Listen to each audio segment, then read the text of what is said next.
$500 for a man's life. 1,000 if he's famous enough, 5,000 if he's terrorized a territory. In the Wild West, human hunting became a legitimate profession. The Dunn brothers weren't lawmen, they were cattle thieves who made a deal with a sheriff hiding his own outlaw past.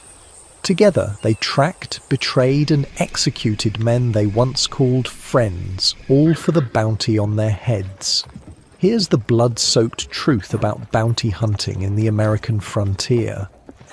Before we start tonight's story, if you use these to fall asleep, that's what they're for, so like or subscribe. Tell me where you're listening from and what time it is. Got comments from Seattle to Stockholm last time. The time zone thing never stops being weird to me. So, we're going back to the Wild West tonight. But before we go anywhere, get cozy. Like, actually cozy. Pillows good? Blanket situation handled? Perfect. Trust me on this one.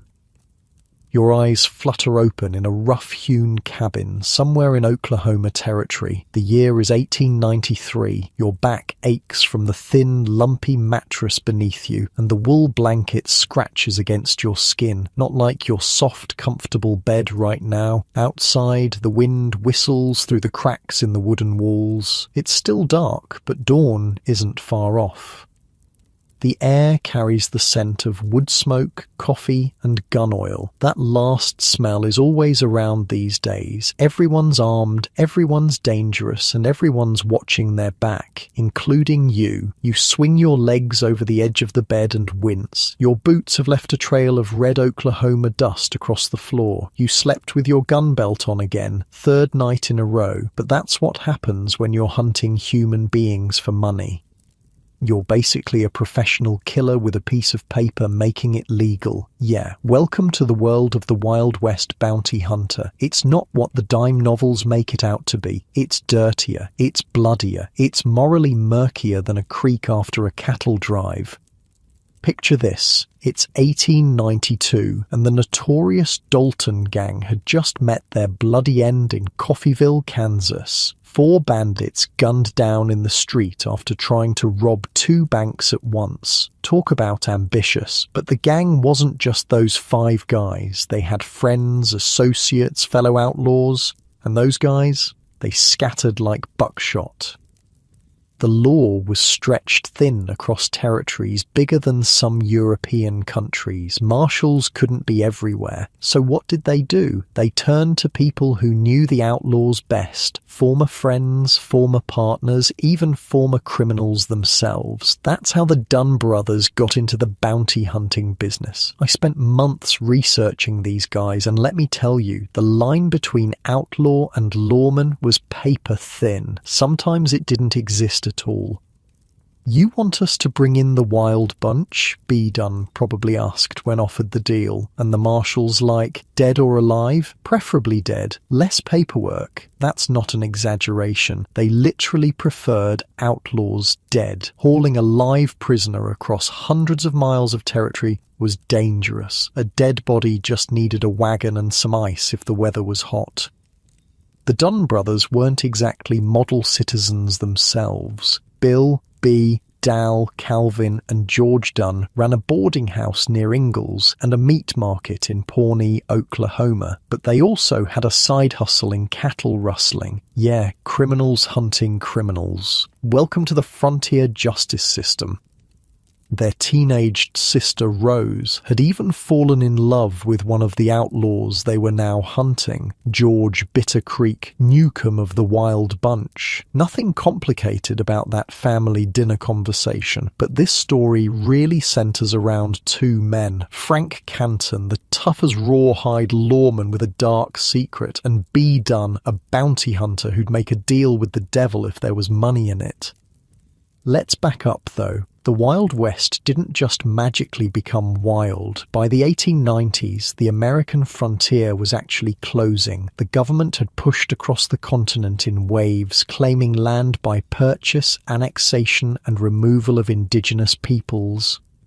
Oklahoma Territory was this strange patchwork of settlements, reservations, and no man's lands, the perfect place for outlaws to hide, and hide they did. The Wild Bunch, led by Bill Doolin, was terrorizing the region. Train robberies, bank heists, shootouts with lawmen, they were the real deal. The gang had colourful members with equally colourful nicknames. Bitter Creek, Newcomb, Dynamite Dick, Clifton, Tulsa Jack Blake, Redbuck Waitman, and Arkansas Tom Jones. These weren't just handles for fun, they were how people knew them. In a world before photographs were common, your reputation and nickname travelled faster than you did.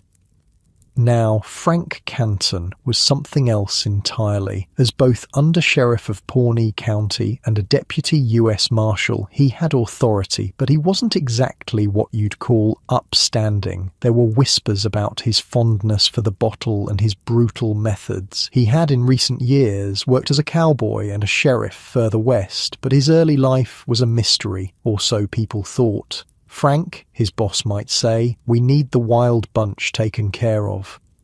And Canton would just nod, checking his revolver. Dead or alive? The posters say both. Treasury doesn't care which way they come in. The bounties on these outlaws' heads were serious money, $1,000 to $3,000 per man, at a time when a good annual salary might be $500.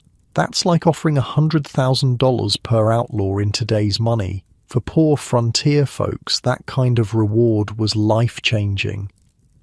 The morning is coming on faster now. You pour yourself coffee that's thick enough to stand a spoon in. The cup warms your hands against the chill. Every bounty hunter has their own method. Some track footprints and broken twigs like indigenous scouts. Others work their connections paying for tips in saloons and brothels. You've got your own method. You know these outlaws. You drank with them once, maybe robbed with them too. Now you're going to bring them in one way or another.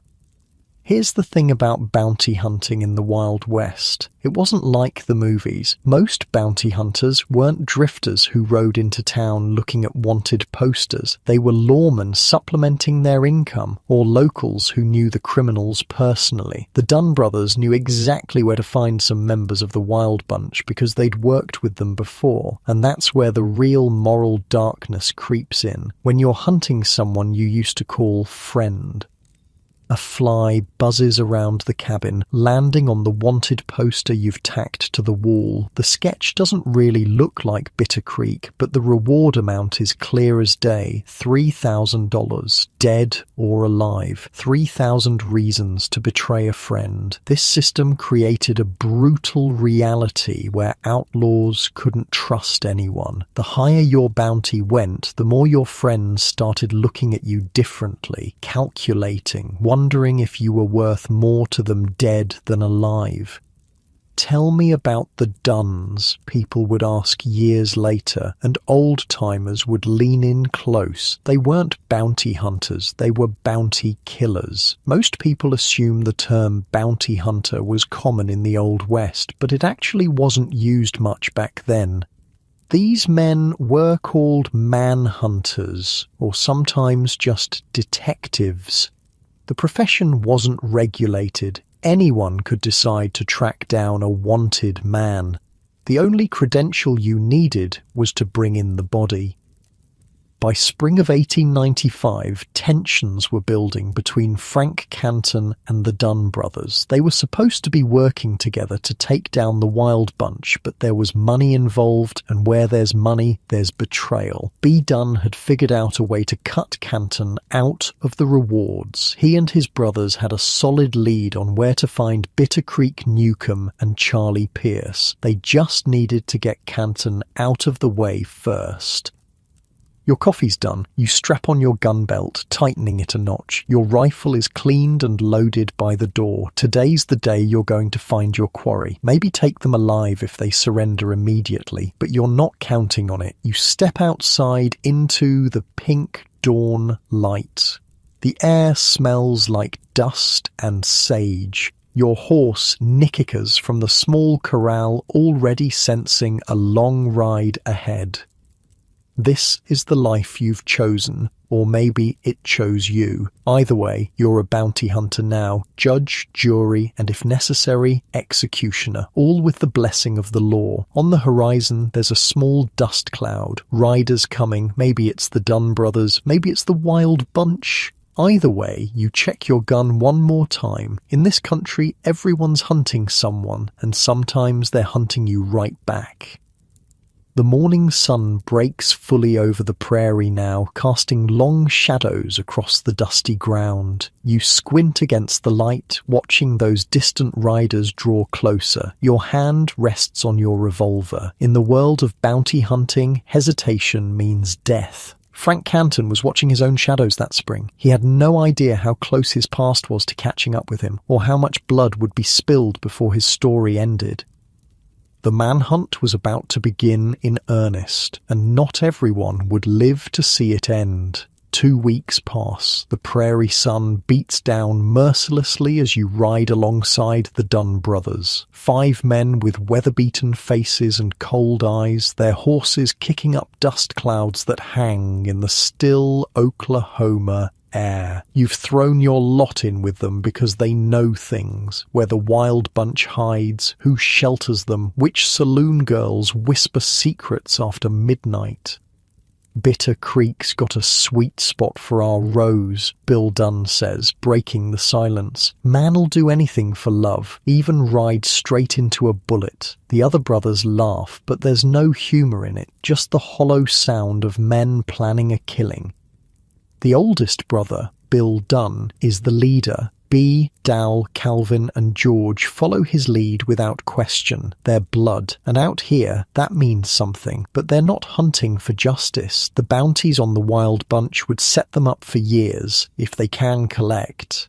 And that's the rub of bounty hunting. It wasn't enough to find your target. You had to bring them in, or at least bring enough of them back to prove they were dead.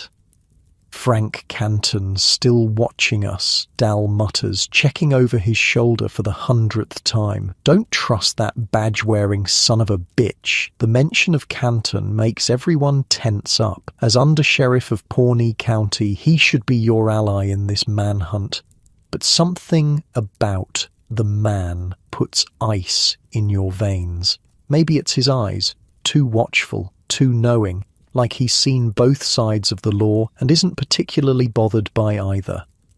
Here's something they don't tell you in the dime novels. Bounty hunters weren't lone wolves. They worked in groups because taking down dangerous outlaws alone was suicide. They formed posses, made deals with local lawmen, and sometimes even conspired with other outlaws to betray their friends. The ground beneath your horse's hooves changes from prairie grass to harder packed dirt. You're nearing Ingalls, a little nothing town that's become infamous as a hideout for the Wild Bunch. The place has maybe 100 residents, most of whom turn a blind eye to the outlaws in their midst. Why? Because outlaws spend money. They drink expensive whiskey, buy rounds for the house, pay for rooms in cash, and don't haggle with shopkeepers.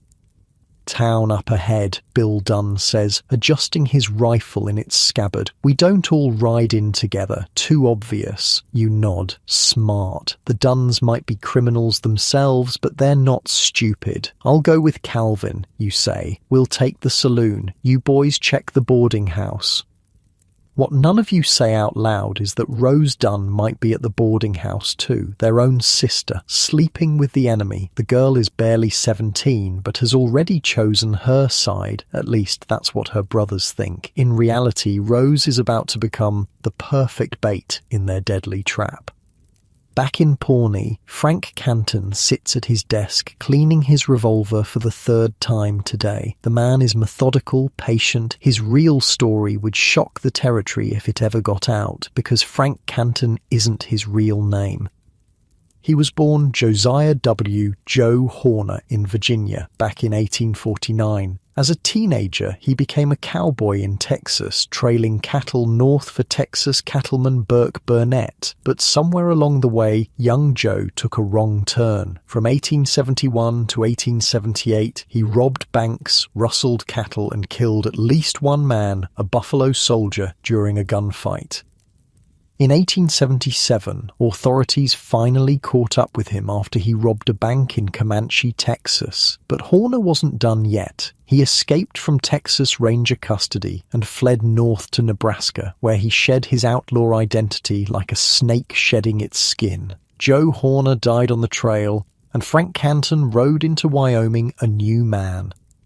Wait, what? Yeah, you heard that right. The lawman hunting down the wild bunch was himself a wanted fugitive with a fake identity. The irony gets even better. Canton eventually became sheriff of Johnson County, Wyoming, before moving to Oklahoma Territory. A bank robber turned sheriff turned bounty hunter. You almost have to admire the audacity. You think Newcomb will show? Calvin Dunn asks as you tie your horses behind the Ingalls Saloon.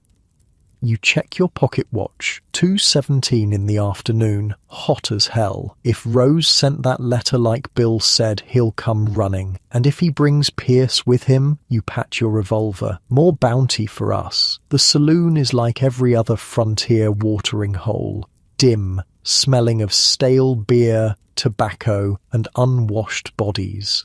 A handful of men lean against the bar, eyeing you suspiciously as you enter. The piano player doesn't miss a note, but his eyes follow you too. Whiskey, you tell the barkeep, sliding a coin across the scarred wood. Leave the bottle. This is how you gather information. You drink, you listen, you watch. Bounty hunting wasn't just about shooting. It was about patience, about blending in until someone got drunk enough or greedy enough to tell you what you needed to know. Calvin takes a table near the back facing the door. You lean against the bar, seemingly casual but positioned to see the street through the grimy window. Every man who walks past gets a quick assessment. Height, build, weapons, the way they move. You're looking for Bitter Creek's distinctive limp, the result of a shootout with lawmen last year. The whiskey burns going down. 3 hours pass like molasses. The piano player changes. The crowd thins, then builds again as evening approaches. No sign of Newcomb or any of the wild bunch. Then a girl slips through the batwing doors. Young, pretty, moving with purpose. Rose Dunn. She doesn't acknowledge you or her brother, just takes a seat at a small table and orders coffee. She's here, Calvin mutters as you refill his glass. That means they're coming. Outside, the sun begins its descent, painting the dusty street gold. Shadows lengthen, perfect ambush weather. What's about to happen isn't a fair fight. It's not going to be a shootout at high noon with men facing each other down the middle of the street. That's movie nonsense. Real bounty hunters didn't announce themselves. They didn't give their quarry a sporting chance. They waited until their target was vulnerable, sleeping, drunk, with a woman, unarmed. Then they struck. Fast, hard, final. Back in his office, Frank Canton reviews what he knows about the Dunn brothers. They're unreliable, but they have connections to the wild bunch that he lacks. He needs them, for now. But he doesn't trust them. Especially not Bill Dunn, who's been asking too many questions about Canton's past. Marshall, a deputy, interrupts his thoughts. Telegram from Ingalls. The Dunns have been spotted. Canton folds the paper carefully. Saddle my horse. As he straps on his gun belt, Canton considers what he knows. The Dunns plan to ambush members of the wild bunch who might be coming to visit Rose. They didn't tell Canton when or where, trying to cut him out of the reward money. Amateurs, he mutters, checking his Winchester rifle. They've forgotten the cardinal rule of the frontier. Betrayal works both ways. Night falls completely. You and Calvin have moved outside, positioning yourselves in the shadows across from the boarding house. Bill and the other brothers have spread out, covering all exits. Rose left the saloon an hour ago, presumably to wait in her room for Newcomb. Movement, Calvin whispers, nodding toward the edge of town. Two riders moving cautiously. Even in the darkness, you can make out Bitter Creek Newcomb's lanky frame and Charlie Pierce's distinctive hat. They're armed but relaxed, expecting to visit a sweetheart, not ride into an ambush. Your mouth goes dry. This is the moment. These men are worth $5,000 together, enough to buy a decent ranch, enough to start fresh somewhere the Duns aren't known as cattle thieves. You've never killed a man for money before, but there's always a first time. The two outlaws dismount at the hitching post outside the boarding house. They're laughing about something, completely unaware. Newcomb stretches, wincing at his old wound, the one Rose's brother B gave him in a previous encounter. Now? Calvin breathes. You shake your head. Let them get inside first. This isn't just about making sure they don't escape. It's about the story you'll tell afterward. They went for their guns sounds better than we shot them in the street before they knew we were there. Even bounty hunters have to maintain some kind of moral fiction. But as the two men reach the porch steps, something changes. Newcomb stops suddenly, puts a hand on Pierce's arm. They both scan the darkness, suddenly alert. Years of living as wanted men have given them a sixth sense for danger. Something's wrong, Newcomb says, loud enough for you to hear. It's too quiet. In that moment, everything unravels. Bill Dunn, impatient as always, steps out from his hiding place. Evening Bitter Creek, he calls, rifle raised. What happens next is chaos. Guns drawn, shots fired, men scattering. Bitter Creek and Pierce dive for cover, returning fire. A window shatters. Someone screams, probably Rose, realizing her brothers are trying to kill her lover. The air fills with gun smoke and the thunderclap of revolvers. You squeeze off 2 shots, aiming for movement in the darkness, not sure if you hit anything. Calvin curses as a bullet kicks up dirt near his feet. This is the reality of frontier violence. Not heroic duels, but confused. Terrifying exchanges of gunfire where you're as likely to hit a friend as an enemy. When it's over, the silence feels absolute. Your ears ring from the gunshots. Bitter Creek and Pierce have vanished, escaping in the confusion. Bill Dunn is cursing a blue streak, nursing a bullet graze on his arm. No one dead, nothing to show for the ambush except wasted ammunition and a blown opportunity. They'll be halfway to Indian territory by sunrise. B. Dunn spits. Rose warned them somehow.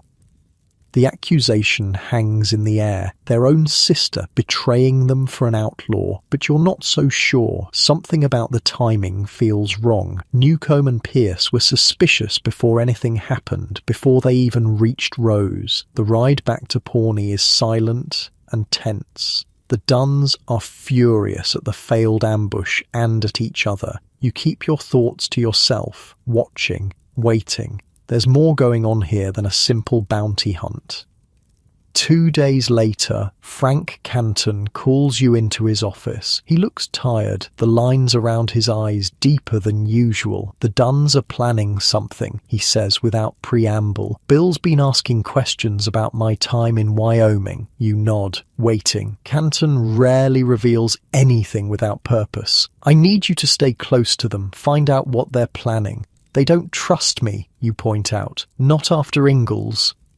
Canton's smile doesn't reach his eyes. Make them trust you. Tell them I've been skimming bounty money. Tell them whatever they want to hear. That night, you find B. Dunn in his usual corner of the saloon. He's drunk, angry about the failed ambush. It doesn't take much to get him talking.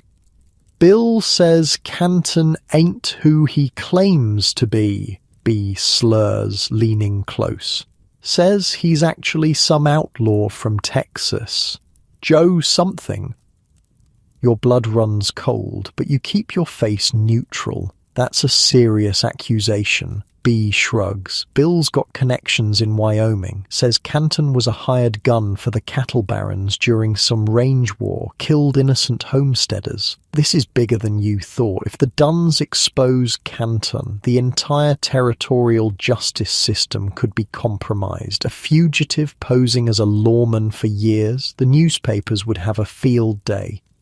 What's Bill planning to do with this information? You ask carefully. B's smile is ugly. Leverage. Canton's been holding out on bounty money. We aim to get our fair share now. The plot is simple. Blackmail. The Duns know Canton's secret and plan to use it to extort money from him. But they've underestimated the man. Canton didn't survive this long by letting himself be cornered. Back at your cabin, you consider your options. Warn Canton, let the Duns spring their trap. There's money to be made either way, but also bodies likely to drop. The question is whose body you want to avoid being among them. By May 1895, the situation has reached a breaking point. The Duns and Canton have been locked in a silent war of wills, neither side making a direct move. The bounty hunting continues. There are still members of the wild bunch at large, but the atmosphere is poisonous with suspicion. Then something unexpected happens. Bitter Creek Newcomb and Charlie Pierce reappear at the Dunn family's own home. Rose has maintained contact with her outlaw lover, and he's foolish enough to visit her right under her brother's noses. It's May 2nd, a perfect spring day when Bitter Creek and Pierce ride up to the Dunn house to visit Rose. What they don't know is that her brothers are waiting, watching through the windows, fingers on triggers. As the two outlaws dismount, the Dunn brothers open fire without warning. No chance to surrender, no pretense of arrest, just cold-blooded killing for the bounty money. Bitter Creek and Pierce fall riddled with bullets, dead before they hit the ground.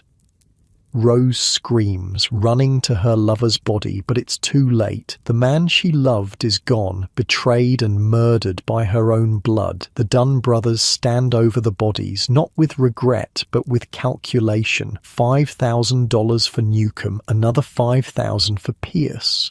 10,000 reasons to kill men they once called friends. When Canton arrives hours later, the bodies are already loaded on a wagon bound for Guthrie, where Marshal Nix will pay the bounty. The undersheriff takes one look at the scene and knows exactly what happened. "You didn't even try to take them alive," he says, his voice flat. Bill Dunn shrugs.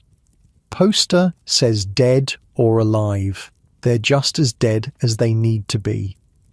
What Canton notices, what you notice too, is something disturbing about the bodies. The bullet wounds aren't consistent with men who were shot during a gunfight. The patterns suggest men who were lying down, perhaps sleeping when the bullets tore into them, executed, murdered in cold blood. But the territorial authorities aren't about to quibble over how outlaws met their end. Dead is dead, and the bounty will be paid just the same. This is the dark reality of frontier justice. The line between lawman and outlaw wasn't just thin, sometimes it didn't exist at all. The same man could be both, depending on which side of a wanted poster his face appeared. As the wagon pulls away with its grim cargo, you catch Canton watching Bill Dunn with a calculating expression. The undersheriff knows the Dunns are planning to expose him, and now they've just proven how casually they're willing to kill. The hunters have become the hunted, and only one side can survive what's coming next. The bodies of Bitter Creek Newcomb and Charlie Pierce lie side by side on crude wooden tables in the undertaker's back room. Flies buzz in the May heat, already drawn to the blood-soaked clothes. Marshal Evett Nix circles the corpses, nodding with grim satisfaction. $10,000. He says to the Dunn brothers. 5,000 each. That's a fair price for these two. Bill Dunn spits tobacco juice onto the floor. We earned every penny. You hang back in the shadows, watching. The smell of death and formaldehyde makes your stomach turn, but you keep your face neutral. Show weakness in this company, and you become a target.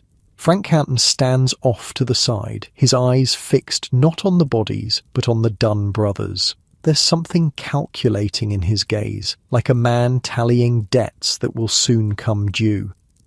"How'd you manage to get the drop on them?" Nix asks, looking at the bullet wounds. "Bitter Creek was quick on the draw. They came to see our Rose," George Dunn says. "Weren't expecting trouble from family." The words hang in the air. Betraying family. There's nothing lower out here except maybe betraying friends. The Dunns have now done both. After the bounty paperwork is signed, you follow the brothers to the bank. $10,000 gets counted out in crisp bills, more money than most frontier folk will see in a decade. The banker's hands tremble slightly as he counts. Everyone knows where this money came from. Blood money. "You're cut," Bill Dunn says later, sliding $500 across the table to you back at the saloon. "For keeping watch." It's less than agreed upon, but you know better than to argue. The Dunns aren't in a generous mood, especially with Canton breathing down their necks. Plus, there's the matter of Rose. The girl hasn't spoken to her brothers since the killings. Some say she's left town entirely, unable to live with the men who murdered her lover. "What about Canton?" you ask quietly. "He knows." Knows what? B. Dunn's voice has a dangerous edge. That Newcomb and Pierce weren't shot in self-defense. Those wounds tell a different story. The Dunn brothers exchange glances. "Don't matter," Bill finally says. "Dead is dead. Reward's the same either way." He's right about the reward, but wrong about what matters. In the Wild West, reputation was everything, and word is spreading about how the Dunn brothers operate, not as legitimate bounty hunters taking dangerous men alive when possible, but as cold-blooded killers who'd shoot a man in his sleep if there was money in it. Back at his office, Canton pulls a file from his desk. Inside are telegrams from Wyoming, letters from Texas, wanted posters with faces that look eerily familiar. He's been building this file on the Dunn brothers for months. Not for any official investigation. This is personal.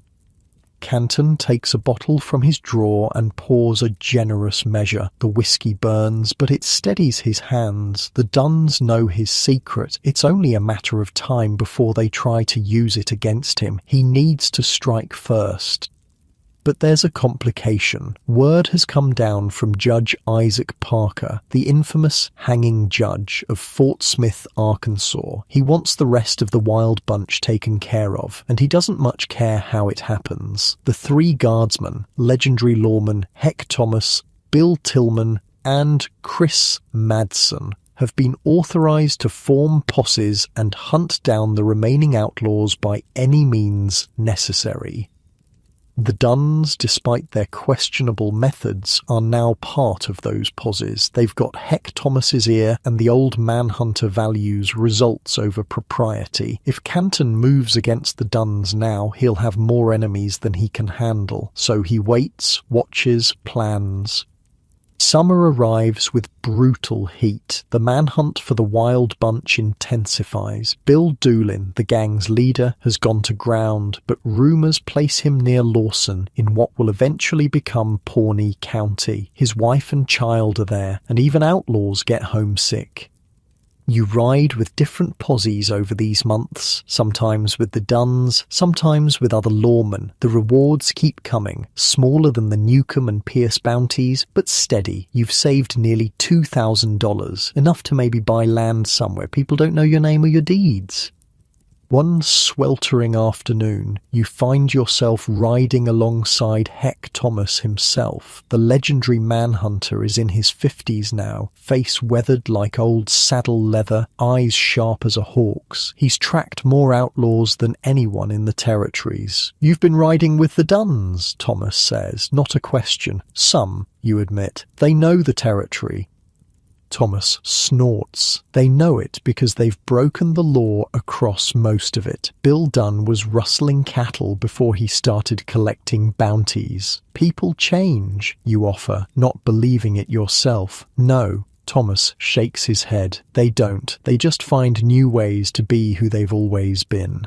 The words stick with you, especially when you think about Frank Canton. Has he changed, or just found a new outlet for his outlaw instincts? September brings cooler weather and a breakthrough in the hunt for Bill Doolin. The Wild Bunch leader has been spotted in Eureka Springs, Arkansas. Bill Tilghman, the quietest and deadliest of the three guardsmen, volunteers to go after him alone. Too many men spook him, Tillman explains at the planning meeting. I'll bring him in. Dead or alive? Bill Dunn asks, a hungry look in his eyes.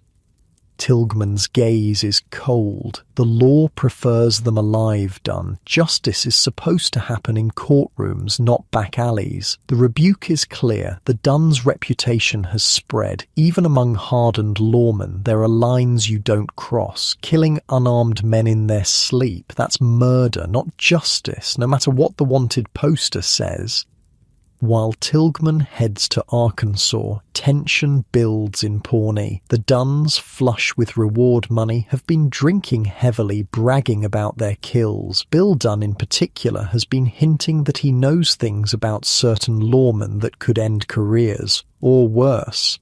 Canton avoids the saloons, keeps to himself, but he's watching, always watching. You find yourself caught between worlds. The Dunns still consider you one of their posse, but Canton has been asking you to report on their movements. Double-crossing bounty hunters is a dangerous game, but then again, so is bounty hunting itself. Dunn's planning something. You tell Canton one evening, meeting behind the livery stable. He's been talking to that butcher who got arrested for receiving stolen cattle last year, the one the Dunns used to sell to. Canton nods. I know. I've been watching him too. Why not just arrest him? You've got plenty on him by now. The undersheriff's smile is cold. It's complicated. The Dunns have friends in high places now. Those bounties bought them influence. What Canton doesn't say, what he doesn't need to say, is that the Dunns also have something on him, knowledge that could destroy everything he's built. January 1896 brings the news. Tilghman has captured Bill Doolin alive in Eureka Springs. It's a sensation. The leader of the Wild Bunch taken without a shot fired by one man walking into a bathhouse and placing a gun against Doolin's head while he soaked in a tub. That's how it's done, Thomas tells anyone who'll listen in the Pawnee saloon. Clean, professional. Doolin will hang after a proper trial. The Dunn brothers fume. There's no bounty to collect since Tilghman made the arrest as an official lawman. $20,000, the highest bounty ever offered in the territory, gone. But the story doesn't end there. 2 weeks after his capture, Bill Doolin escapes from the Guthrie jail, along with several other prisoners, including Dynamite Dick Clifton. The manhunt begins anew, with even higher stakes. Doolin is now not just an outlaw, but a fugitive who's humiliated the law. Double the reward, Nix announces. $40,000 for Doolin, dead or alive. The territory explodes with bounty hunters, lawmen, and posies, all searching for the escaped outlaw. The three guardsmen coordinate the official manhunt, but dozens of independent operators join the chase, drawn by the massive reward. Among them, the Dunn brothers are particularly determined. $40,000 would set them up for life. They could leave the territories entirely, head to California or back east where no one knows their names or deeds. We'll find him first, Bill Dunn promises, checking his rifles. We've got sources the lawmen don't. What he means, though he doesn't say it aloud, is that they're willing to use methods the lawman won't. Torture, threats against family members, burning down houses to flush out hiding outlaws. The brutal winter gives way to spring. Still no sign of Doolin. The manhunt continues, but with less intensity as other crimes demand attention. The frontier doesn't pause its violence just because one famous outlaw is at large.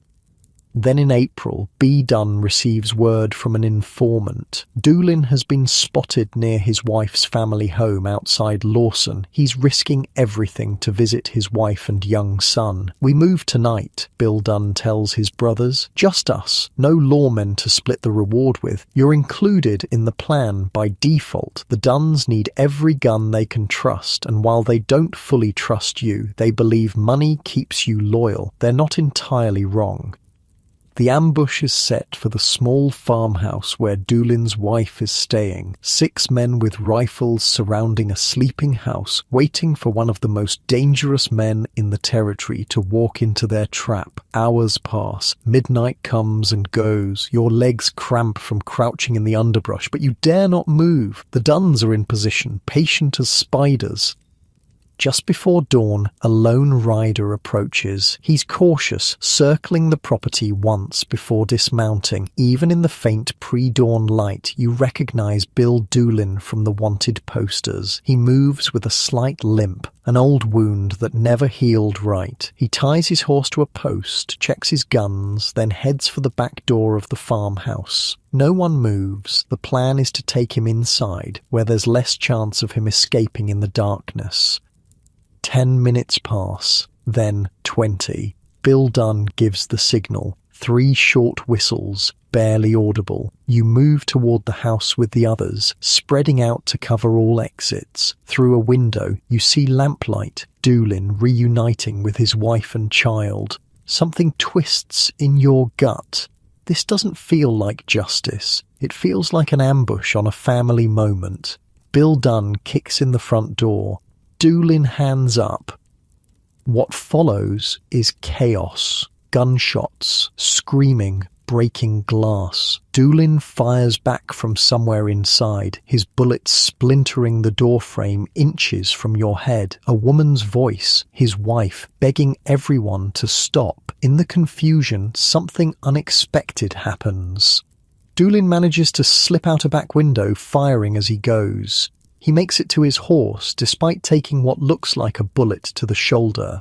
The Dunns fire after him, but in the darkness, they miss.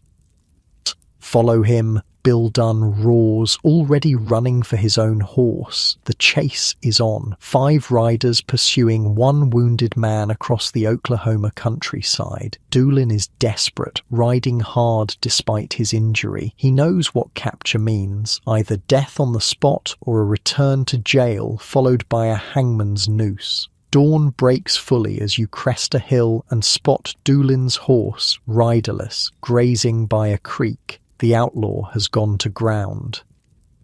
"Spread out," Bill orders. He can't have gone far, not bleeding like that. You fan out through the brush and trees along the creek, every sense heightened, listening for movement, watching for disturbed ground or broken branches. This is the most dangerous moment in any manhunt, when the quarry is cornered, wounded, with nothing to lose.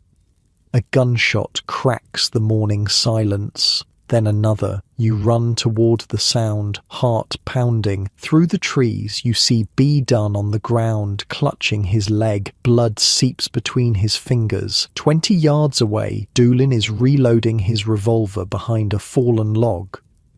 Bill Dunn crashes through the underbrush, firing wildly.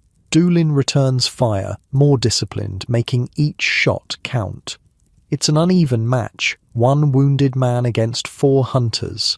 The outcome is inevitable. When it's over, Bill Doolin lies dead, 5 bullets in his body, none from your gun. You held back, watching rather than participating. Bill Dunn stands over the outlaw's corpse, a strange expression on his face. Not triumph, not relief, something closer to disappointment, as if he's lost his purpose along with his quarry. $40,000, he says finally. Get him on a horse. We're taking him to Guthrie. B's wound isn't serious. A clean shot through the meaty part of his thigh. He'll recover, though he'll have a limp to match the man who gave it to him. As you help load Doolin's body across his own horse, you realise something has changed. The hunt is over. The wild bunch is effectively finished. There are still a few members at large, but without Doolin, they're just scattered outlaws, not a gang.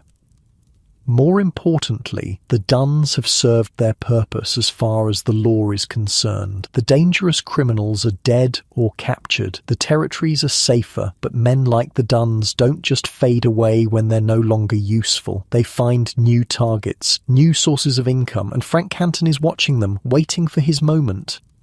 Back in Guthrie, Marshal Nix personally counts out the reward money, $40,000 in stacks of fresh bills. The Duns divide it 5 ways, $8,000 each. Your share is enough to buy that land you've been dreaming of, enough to start fresh somewhere far from Oklahoma territory. But something holds you back. The story isn't over. There's a reckoning coming between Canton and the Duns, and somehow you know you'll be caught in the middle when it happens. We're heading to California, Bill Dunn tells you as you leave the marshal's office. Once B's leg heals up, nothing left for us here. You nod, non-committal. Good luck. You should come along, he adds, surprising you. We work well together. Could be opportunities out west. Before you can answer, you spot Frank Canton across the street, watching. The undersheriff tips his hat, a gesture that seems almost mocking. Bill Dunn follows your gaze and his expression hardens. That badge-wearing son of a bitch, he mutters. Think I don't know what he's planning? He's been building a case against us for months. For what, you ask, though you already know. For Newcomb and Pierce, says we executed them. Dunn spits, like it matters how outlaws die. It matters to Canton, and soon it will matter to everyone in Pawnee County. As summer approaches, the Duns remain in Oklahoma, despite their talk of California. B's leg is healing slowly, and Bill has unfinished business with Frank Canton. The tension between them has become an open secret in Pawnee. 2 predators circling each other, waiting for weakness. Watch yourself, Heck Thomas warns you one hot afternoon. When those 2 finally clash, anyone nearby is liable to get caught in the crossfire. You nod, appreciating the concern from the legendary manhunter. I've been thinking of moving on. Thomas studies you for a moment. You've got the makings of a good lawman, you know, not like the Duns. They're just killers with temporary permission. The words stay with you as you ride back to your cabin. Maybe there is another path. Maybe the blood money in your pocket doesn't have to define your future. But first, you need to survive what's coming, because Frank Canton isn't just building a case against the Duns, he's planning to eliminate them entirely, and the Duns know it. The storm clouds are gathering over Pawnee County, and when the lightning strikes, it will change the territory forever. Summer in Oklahoma territory brings sweltering heat that seems to ignite tempers as readily as it does the dry prairie grass. You've taken to sleeping outside your cabin most nights, the interior too stifling even with windows open. The Doolin bounty money sits hidden beneath a loose floorboard, inside, still mostly untouched. Every time you think about spending it, something holds you back. It's not guilt exactly, more like caution. Money earned from death has a way of bringing more death along with it. The Duns haven't left for California as planned. B's leg is healing, but there's another reason for their delayed departure. Bill Dunn has been meeting with territorial politicians in Guthrie, using his newfound wealth to buy influence. The bounty hunter who helped eliminate the wild bunch now finds doors open to him that were previously shut tight. Frank Canton knows this. He watches from the shadows, gathering information, building his case piece by piece. The undersheriff rarely sleeps these days, driven by something beyond mere duty. The feud between him and the Duns has become personal, though few understand just how deep it runs. Canton's digging into our past, Bill Dunn tells you one evening at the saloon. He's invited you to drink with him and his brothers, a calculated show of trust. Got people asking questions back in Texas about cattle we sold years ago. You sip your whiskey slowly. Statute of limitations must be up on that by now. Ain't about the law, B. Dunn interjects. His injured leg is propped on a chair, the wound still seeping enough to stain his bandages. It's about reputation. Man gets known as a cattle thief, certain doors close to him. The irony isn't lost on you. The Dunns are worried about being labelled thieves while proudly wearing the mantle of killers. What's Canton's game, you ask? Fishing for information you can bring back to the undersheriff later. This double role has become dangerously comfortable. Bill leans forward, lowering his voice. We know things about him, things that would end more than just his career, and he knows we know. Dal and George Dunn exchange glances, but say nothing. Calvin stares into his glass, seemingly distracted. The brothers aren't as unified as they once were. The money has created new tensions between them. Dal wants to leave immediately for California. George has been talking about buying a ranch in Wyoming. Only Bill and Bee seem determined to stay and confront Canton. What about you? Bill asks suddenly. You sticking around or moving on? You shrug, non-committal. Haven't decided yet.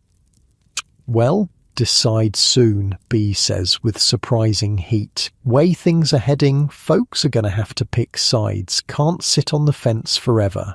The next morning, you relay the conversation to Canton in the livery stable where his horse is being shod. The undersheriff listens impassively, his face revealing nothing. They're right about one thing, he says finally. People will have to choose sides. And what side am I on, exactly? You ask, irritated by his cryptic manner. Canton studies you for a long moment. That depends. Do you believe there's a difference between hunting outlaws and murdering them in their sleep? Before you can answer, the blacksmith approaches with Canton's horse. The animal's hooves clop on the packed earth. Fresh shoes gleaming in the morning sun. Good work, Canton tells the smith, paying him extra. Horse needs to be ready for hard riding. Might be leaving town soon. The comment catches your attention. Going somewhere? Just being prepared. Canton's smile doesn't reach his eyes. Storm's coming. That evening, news spreads through Pawnee that changes everything. B. Dunn has received a commission as a special deputy U.S. Marshal. The appointment comes directly from Marshal Nix's office, bypassing the normal channels. Bill Dunn's political connections have paid off in spectacular fashion. A deputy marshal, Canton says when you bring him the news. He's at his desk, cleaning his revolver with methodical precision. That's a clever move. Now if I move against him, I'm attacking a federal officer. You still planning to move against him? Canton reassembles his gun with practiced ease, checking the action twice before holstering it. He murdered those men. Newcomb and Pierce shot them while they were sleeping, then claimed self-defense. That's not law. That's not even bounty hunting. That's just killing for money. The reward posters said dead or alive, you point out. There's a difference between killing a man who's shooting at you and executing him in his bed. Canton's voice is cold. The Dunns crossed that line. They'll cross others if they're not stopped. You can't argue with his logic, but something doesn't add up. Canton's crusade against the Dunns feels too personal, too driven. There's more to this story than he's telling.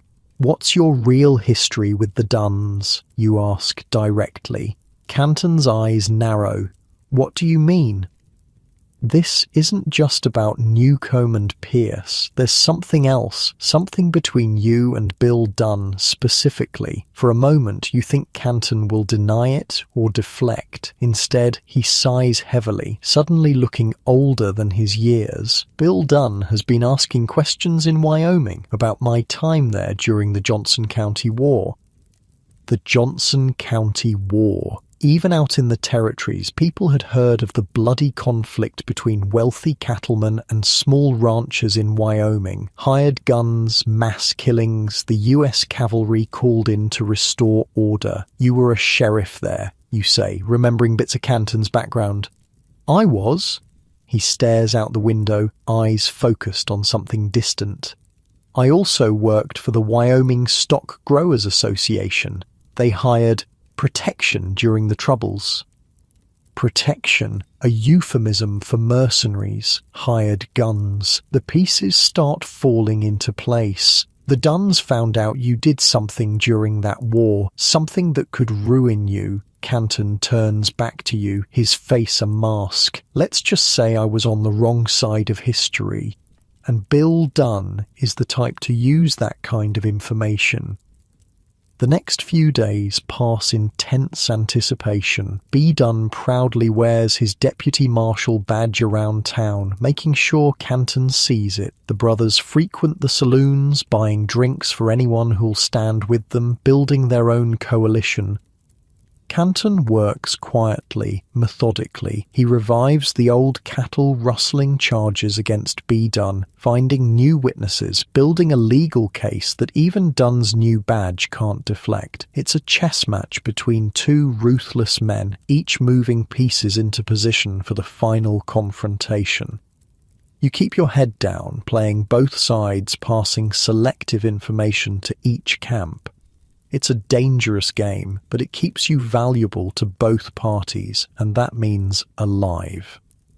On a sweltering afternoon in early August, you're in the general store when Dal Dunn bursts through the door. Canton's done it, he announces to his brothers, who are pricing new rifles. Got the butcher to testify against B about the stolen cattle. Judge issued a warrant this morning. Bill Dunn's face darkens with fury. He wouldn't dare arrest a deputy marshal. Warrant's already with the sheriff, Dal insists. They'll be coming for B any time now. The store falls silent. Even the shopkeeper stops pretending to rearrange merchandise, frozen in place by the tension. Let them come, B says, touching the badge on his chest. I'm a federal officer now. Canton's just a county undersheriff. He tries to arrest me. He'll regret it. The brothers leave, but not before Bill Dunn fixes you with a suspicious stare. You coming? You make a show of checking the supplies you've been gathering. Got to finish here. I'll catch up.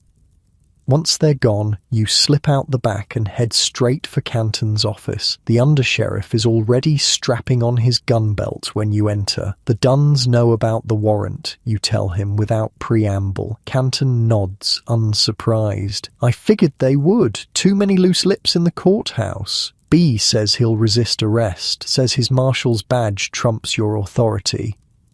He's wrong. Canton checks his revolver one final time. A deputy marshal commission doesn't erase past crimes, especially not when those crimes were committed in my jurisdiction. You follow Canton out to the street, uncertain of your role in what's about to unfold. The undersheriff seems to sense your hesitation. You don't have to be part of this, he says, surprisingly gentle. You've done your part bringing information. What happens next? It's between me and the Dunns. Before you can respond, a shout comes from down the street. B. Dunn stands in front of the saloon, his brothers flanking him. His deputy marshal's badge gleams in the afternoon sun, as does the revolver strapped to his hip. Canton, he calls, his voice carrying across the dusty street. Heard you've been looking for me. People scatter, diving into doorways and between buildings. Everyone in Pawnee knows what's coming. They've seen it building for weeks. Canton walks forward with measured steps. You hang back, hand hovering near your own gun, unsure which side you'll support if bullets start flying. I have a warrant for your arrest, Dunn, Canton says calmly when he's 20 paces away. Cattle rustling, Judge Parker's court. I'm a Deputy United States Marshal, B responds, thumbs hooked in his belt near his holster. You've got no authority over me. The badge doesn't wash away your crimes. Come peacefully and you'll get a fair trial. Bill Dunn steps forward, positioning himself slightly behind his brother. We all know there's nothing fair about this, Canton. This is personal. The law isn't personal, Canton responds, but there's something in his tone that betrays him. This is personal, deeply so. The law? Bill laughs harshly. That's rich coming from you, Joe Horner.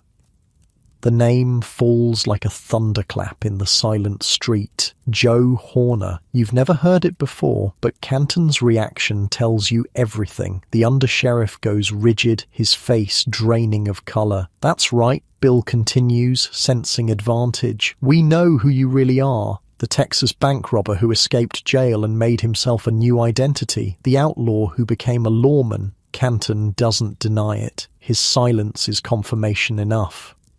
You arrest my brother, Bill says, and everyone in the territory will know Frank Canton doesn't exist, that the great lawman is just a fugitive playing dress-up. For a long moment, no one moves. The tension stretches like a bowstring pulled too tight. Then Canton does something unexpected. He smiles.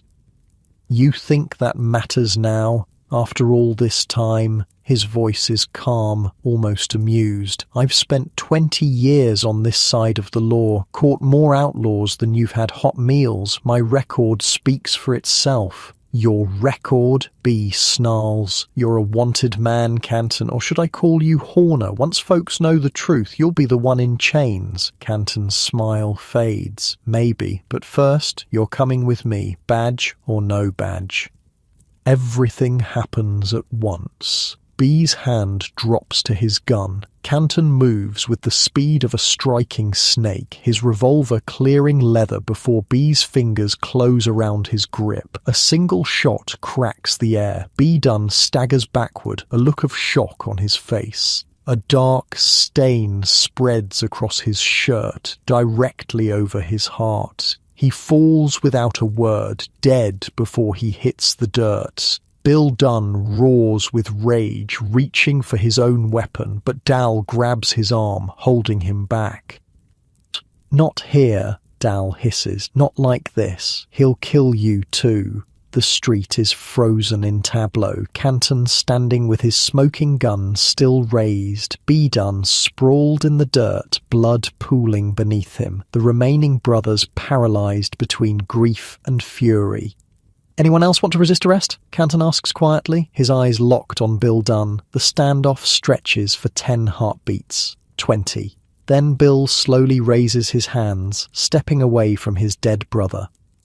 This isn't over, Canton, he says, voice raw with emotion. Not by a long shot. It never is, Canton replies, holstering his weapon. Get your brother's body to the undertaker, then get out of my town, all of you. The Dunns retreat, carrying B's lifeless form between them. The crowd that had hidden during the confrontation now emerges, murmuring in shocked tones. Deputy Marshal B. Dunn, shot dead in the street by Undersheriff Frank Canton. It's the stuff of dime novel legends, already growing in the telling as people spread the news. You approach Canton, who stands alone in the street, staring after the Dunns. Joe Horner? You ask quietly. Canton doesn't look at you. A ghost from another life. A man who died a long time ago. Bill Dunn will spread the story. Your secret's out. Let him. Canton finally turns to you. Some secrets lose their power once they're told, and some men can't be destroyed by their past. As the sun sets on Pawnee, casting long shadows across the street where B. Dunn died, you realise the story is far from over. Bill Dunn isn't the type to accept defeat or the death of his brother. He'll be back with a plan for revenge that will shake the territory to its core. And Frank Canton, or Joe Horner, will be waiting for him, a lawman with an outlaw's instincts. A man who understands exactly how dangerous his enemy is. Because in the Wild West, a badge didn't make you a lawman any more than a wanted poster made you an outlaw. What mattered was which side of the gun you were on when the shooting started, and who was left standing when the smoke cleared. That night, you lie awake on your bedroll outside the cabin, staring at stars that seem impossibly distant from the blood and dust of human concerns. The territory feels different now, charged with anticipation. Word of B. Dunn's death will spread like wildfire. The remaining brothers will regroup, plan their next move. Canton will prepare for their return. And you're still caught between worlds, between loyalties. The bounty money still sits beneath your floorboard, blood money that seems to whisper your name in the darkness. Maybe it's time to take it and ride out. Head west to California or north to the gold fields. Leave the Dunns and Canton to their private war. But something tells you it's already too late for that. You're part of this story now, whether you want to be or not. And in the Wild West, stories like these only end one way. With more blood in the dust. Dawn creeps over Pawnee with somber light. The town feels different after yesterday's killing. People move faster, speak quieter, cast nervous glances toward the undertakers where B. Dunn's body awaits burial. No one lingers in the street where he fell. You saddle your horse early, planning to ride the perimeter of town, checking if the remaining Dunn brothers have left as Canton ordered, or if they're regrouping nearby. The weight of your revolver against your hip is somehow more noticeable today. After seeing how fast Canton drew, you've been practicing your own quick draw in private, painfully aware of the gap between your skills and his. Heading out? The voice startles you. Canton stands in the shadow of the livery stable, looking like he hasn't slept at all. His eyes are bloodshot but alert. "Just scouting," you answer, tightening your cinch. "Seeing if the Dunns cleared out." Canton nods. "They won't go far, not with B in the ground." "You really think they'll come back, after what happened to B?" The undersheriff's laugh is without humour. "You don't know Bill Dunn very well if you're asking that question."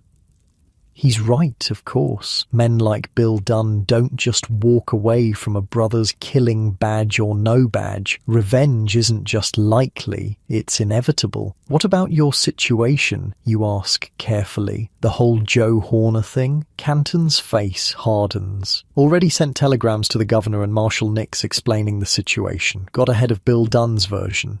And we'll see." He shrugs with forced casualness. 20 years of solid lawman work against an old Texas warrant. Might be enough, might not be too. That's the part he doesn't say. Even in 1896, bureaucracy moves slow. By the time officials decide whether Frank Canton keeps his badge or gets shipped back to Texas in chains, Bill Dunn could have put him in the ground beside his brother. "Watch yourself out there," Canton says as you mount up. "The Dunns have friends."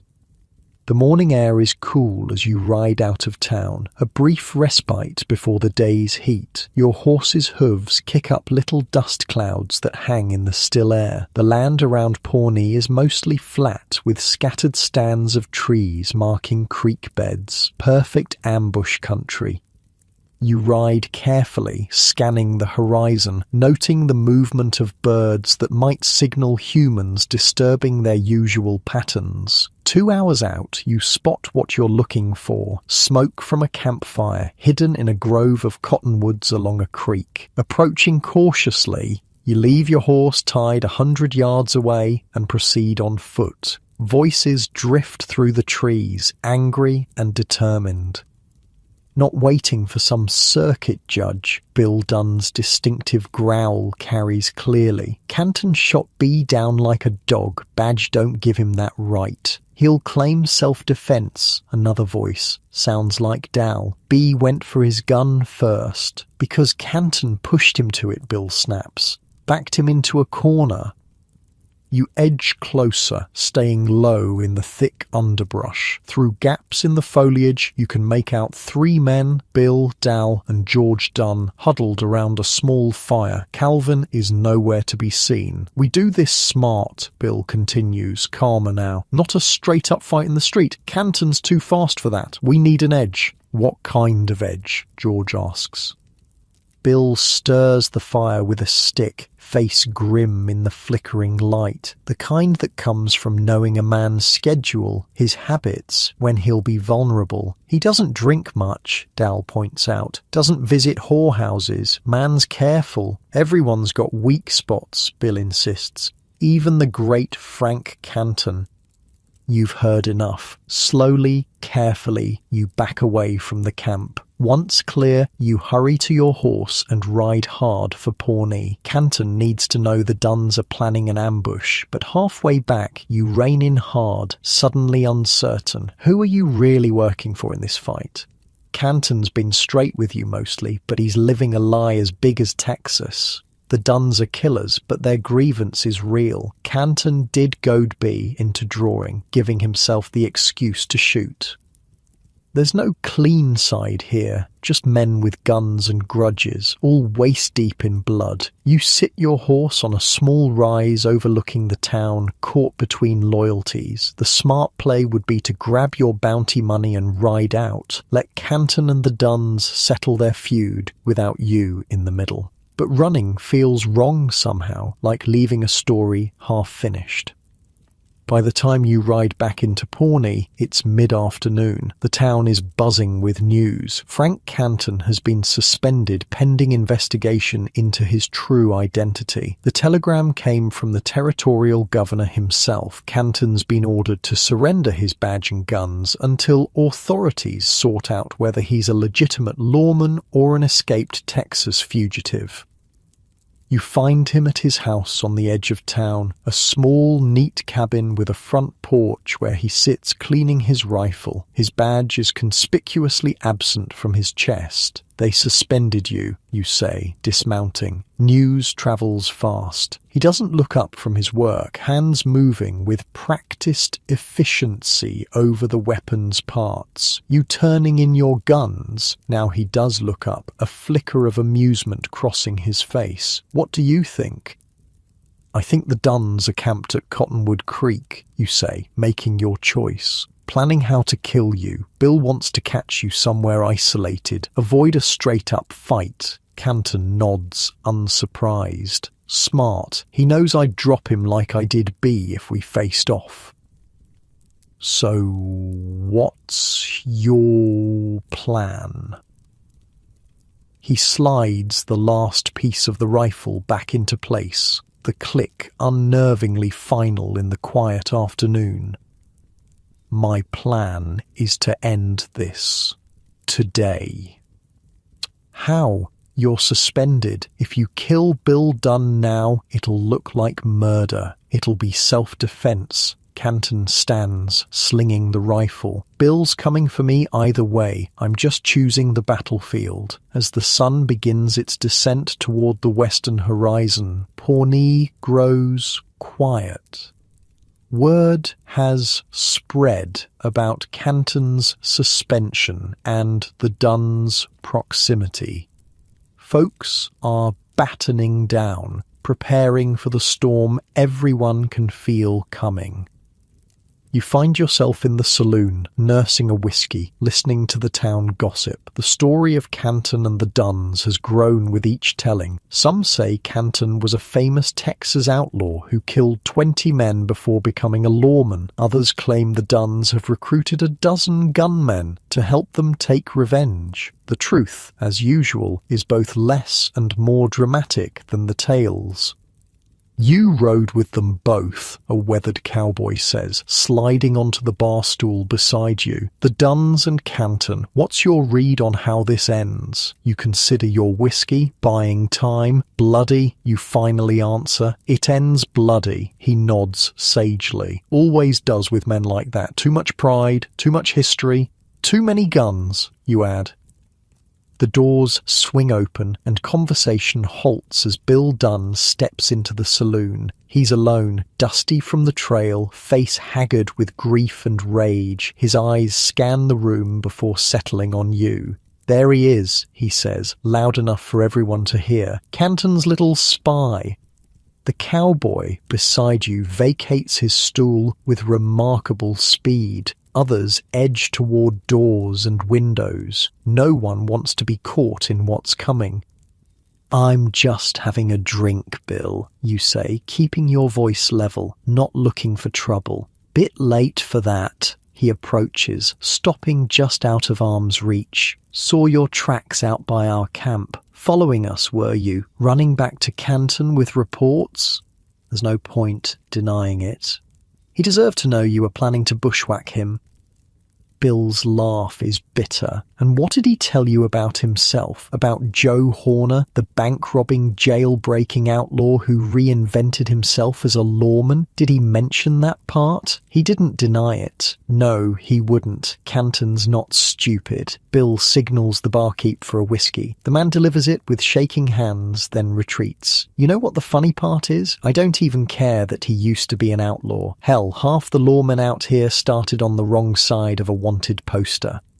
"Then what do you care about?" Bill knocks back his whiskey in one swallow, grimacing at the burn. "He killed my brother, shot him down in the street like a dog." His voice cracks slightly. "B was hot-headed, sure, but he didn't deserve to die over some ancient cattle-rustling charge."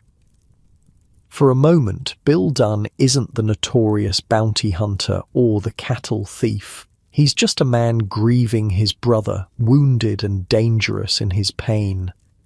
"What are you planning, Bill?" you ask, though you already know. "What do you think? I'm going to kill Frank Canton." He says it matter-of-factly, like commenting on the weather. "Only question is whether you're going to try to stop me." Your hand rests near your revolver. Bill notices, his own hand hovering near his weapon. The saloon has emptied around you, even the barkeep ducking behind his bar. Just you and Bill Dunn, one wrong word away from guns being drawn.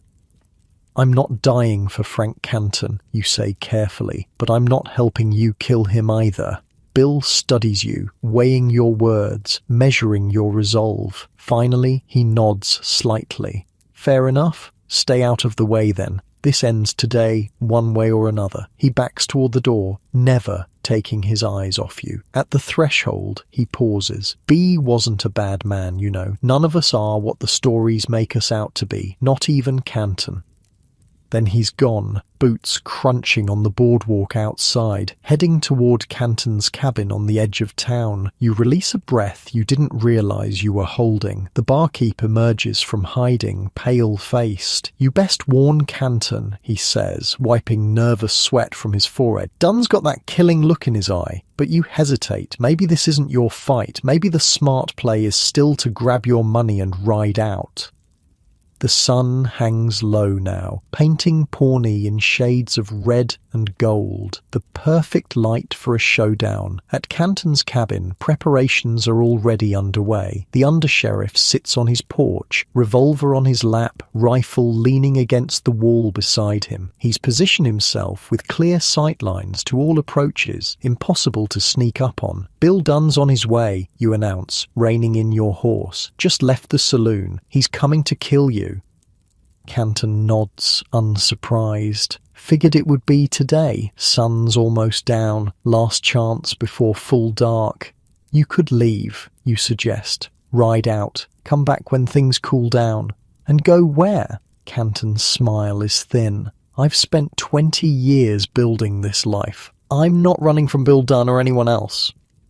You dismount, unsure why you're staying. This isn't your battle, but something keeps you here. Curiosity maybe, or some misplaced sense of loyalty, or perhaps just the desire to see how the story ends. "You don't have to stay," Canton says, reading your thoughts. "This is between me and Dunn." "I know, but I'm staying anyway." He accepts this with a nod, then returns to watching the road. The minutes stretch like hours as the sun continues its descent. Shadows lengthen across the dusty ground. Somewhere a nighthawk calls, its voice lonely in the gathering dusk. "Tell me something," you say, breaking the silence. "Did you really kill innocent homesteaders during the Johnson County War, like Dunn claimed?" Canton's face hardens. The Johnson County War wasn't about innocents on one side and villains on the other. It was complicated, messy. That's not an answer. No, it isn't. He sighs. "I did things in Wyoming I'm not proud of, things I justified to myself at the time, because I was on the payroll of powerful men, but I never shot an unarmed man in the back, never killed except when my own life was threatened." Whether that's the full truth, you'll never know, but it's the closest to a confession you're likely to get from Frank Canton. "Rider coming," Canton says suddenly, straightening in his chair. "Looks like Bill's decided to face me straight up after all." You peer down the road. Sure enough, a lone horseman approaches at a walk, silhouetted against the setting sun, the distinctive shape of Bill Dunn coming to avenge his brother's death. "Last chance to leave," Canton tells you. "I'll stay out of it," you promise. "But I'm watching."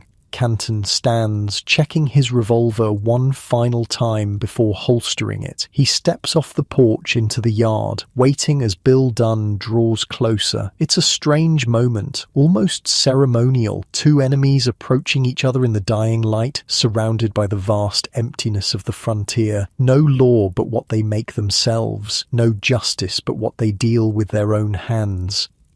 Bill reins in his horse 30 yards from the cabin, dismounting slowly. His rifle remains in its saddle scabbard, a statement of intent. This will be settled with revolvers, man to man. "Canton," he calls, voice carrying clearly in the still evening air. "Got something to settle between us?" "I know why you're here, Dunn," Canton responds, standing his ground. "But it won't bring your brother back."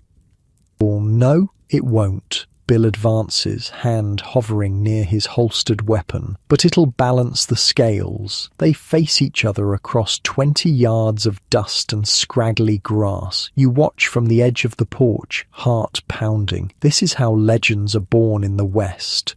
2 men, 2 guns, 1 survivor. "You know my reputation," Canton says evenly. "You've seen what happened to B. Walk away, Dunn. Live to fight another day." "Can't do that," Bill replies. "You know that." Canton nods, resigned. "Then let's do this properly. No more words. Draw when you're ready."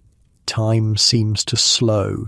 Birds fall silent. The whole world holds its breath. Both men stand poised, muscles tense, eyes locked on each other. Bill moves first, his hand dropping to his revolver with impressive speed, but Canton is faster, unnaturally fast. His gun clears leather and fires while Bill's is still rising. The crack of the shot echoes across the landscape. Bill staggers, a look of surprise crossing his face. A dark stain spreads across his shirt, almost the same spot where B was hit. He manages to fire his own weapon, but the bullet goes wild, kicking up dust at Canton's feet. "Damn," Bill whispers, dropping to his knees. "You really are that fast." His revolver falls from nerveless fingers. He pitches forward into the dirt, blood pooling beneath him. Canton approaches cautiously, gun still trained on the fallen man. But it's unnecessary. Bill Dunn is dead, eyes staring sightlessly at the darkening sky. For a long moment, Canton stands over his fallen enemy, face unreadable. Then he holsters his weapon and turns to you. "It's done," he says simply. But is it? 2 Dunn brothers remain, Dal and George. Will they continue the vendetta or take this as a warning and leave the territory? That night, as word of Bill Dunn's death spreads through Pawnee, you sit with Canton on his porch, a bottle of whiskey between you, the stars emerging one by one overhead. What happens now, you ask? With your suspension, the Joe Horner business? Canton takes a thoughtful sip. Already got a telegram from Marshal Nix. He's arguing my case with the governor. 20 years of service against ancient charges. Odds are in my favour. And if they're not? He shrugs. Then maybe Joe Horner dies again. Maybe Frank Canton becomes someone new. The West is still big enough to reinvent yourself if you need to. You consider this, the strange fluidity of identity out here on the frontier, how a man can shed his skin like a snake, emerge as something new, how the line between outlaw and lawman is as thin as a wanted poster. What about you? Canton asks. Still planning to ride out? The question catches you off guard. You've been so focused on the conflict between Canton and the Dunns, you haven't thought about your own path forward. Not sure, you admit. Might be time for something new. Canton nods, understanding. The bounty hunting life, it changes you, makes you see people differently, as targets, as dollar amounts. Is that why you switched sides, became a lawman? He stares into his whiskey, contemplative.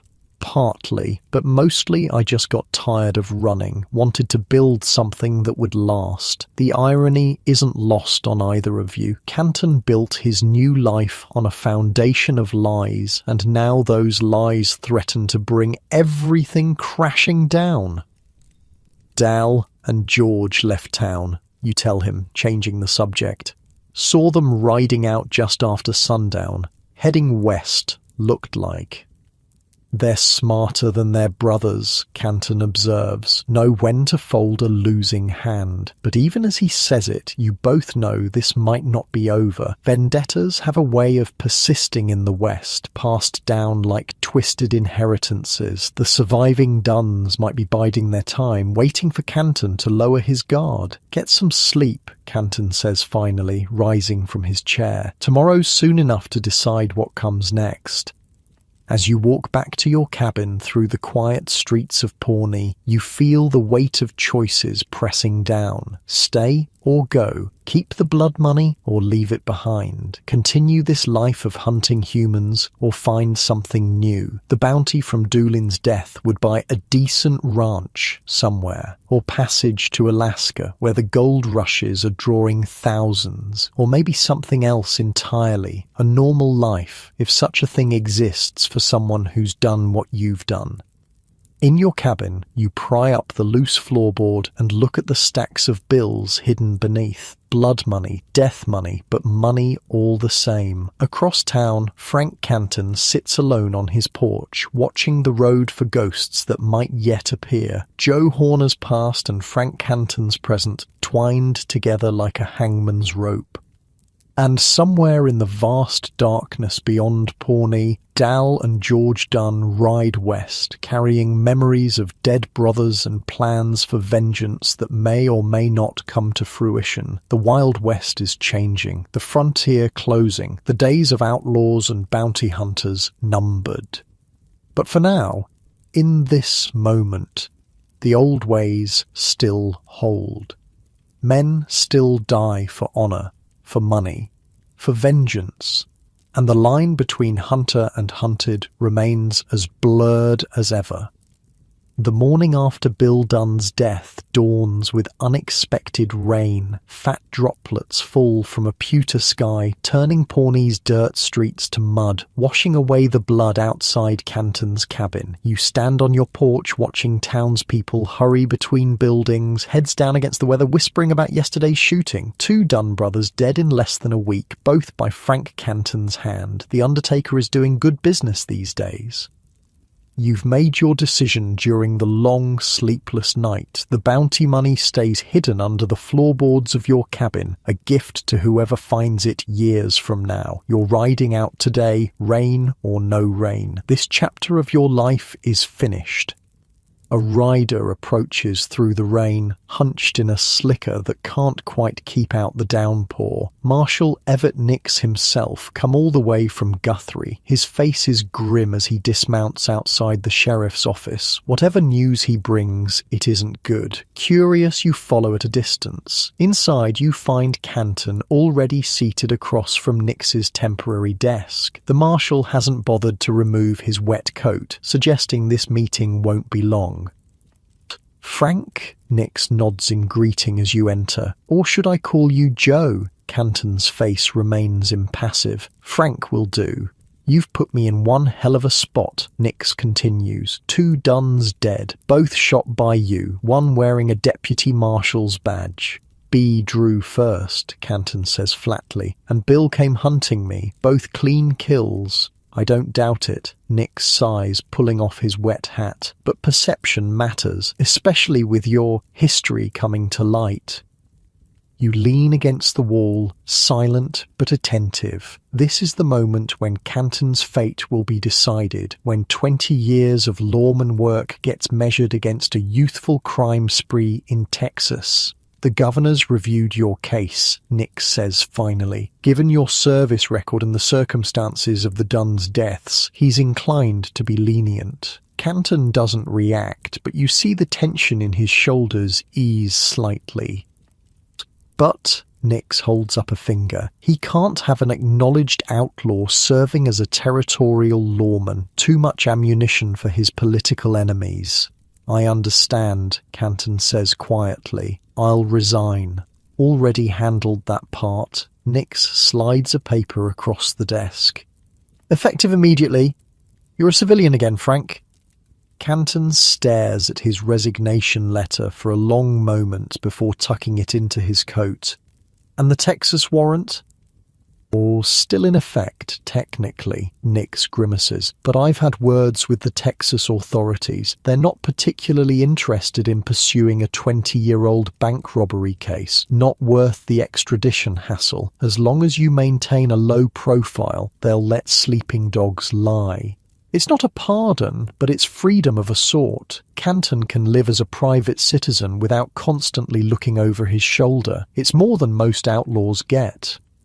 "What will you do now?" you ask Canton as you both leave the sheriff's office. He squints up at the rain-heavy sky. "Not sure. Been a lawman so long, I don't know if I remember how to be anything else." Back at your cabin, you saddle your horse and strap on your few belongings. The bounty money remains hidden under the floor, your own private act of penance. Blood money should stay buried.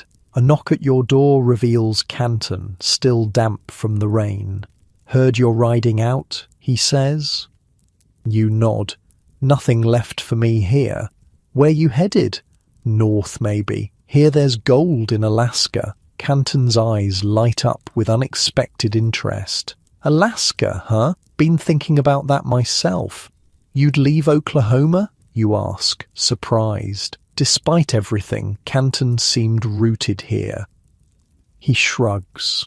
"What's keeping me? No badge, no authority, and 2 dead Duns whose brothers might still come looking for revenge." He pauses, considering. "Alaska's about as far as a man can go without leaving American soil. It's cold," you warn, "and lawless in its own way."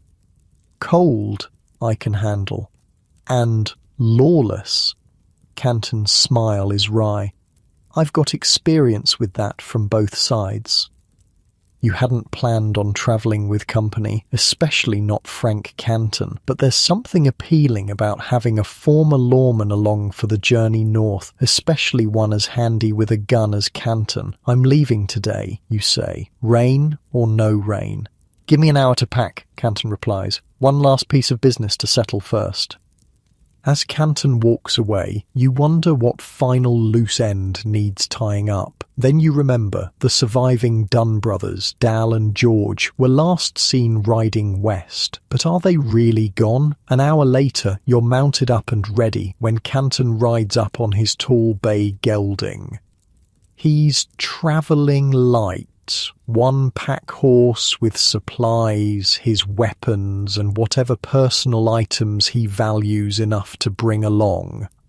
Business settled, you ask as you turn your horses north.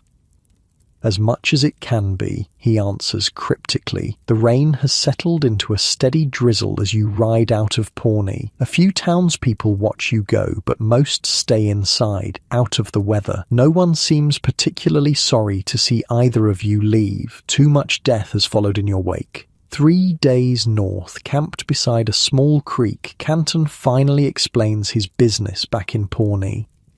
Went to see Dal and George's trail, he says, feeding sticks into your small fire. Make sure they really headed west. And did they? Canton nods. Tracked them about 10 miles. They're running, not hunting, heading for California like they always planned.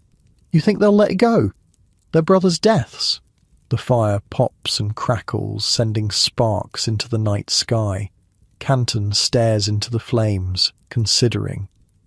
Hard to say. Dal never struck me as the vengeful type, more practical. George, he's the wild card, young, impressionable, could go either way. So we watch our backs, you conclude. We always watch our backs, Canton corrects. That's how men like us stay alive. Men like us. The phrase strikes you. When did you become the same kind of man as Frank Canton? Somewhere between your first bounty hunt and now, the line between who you were and who you've become has blurred beyond recognition.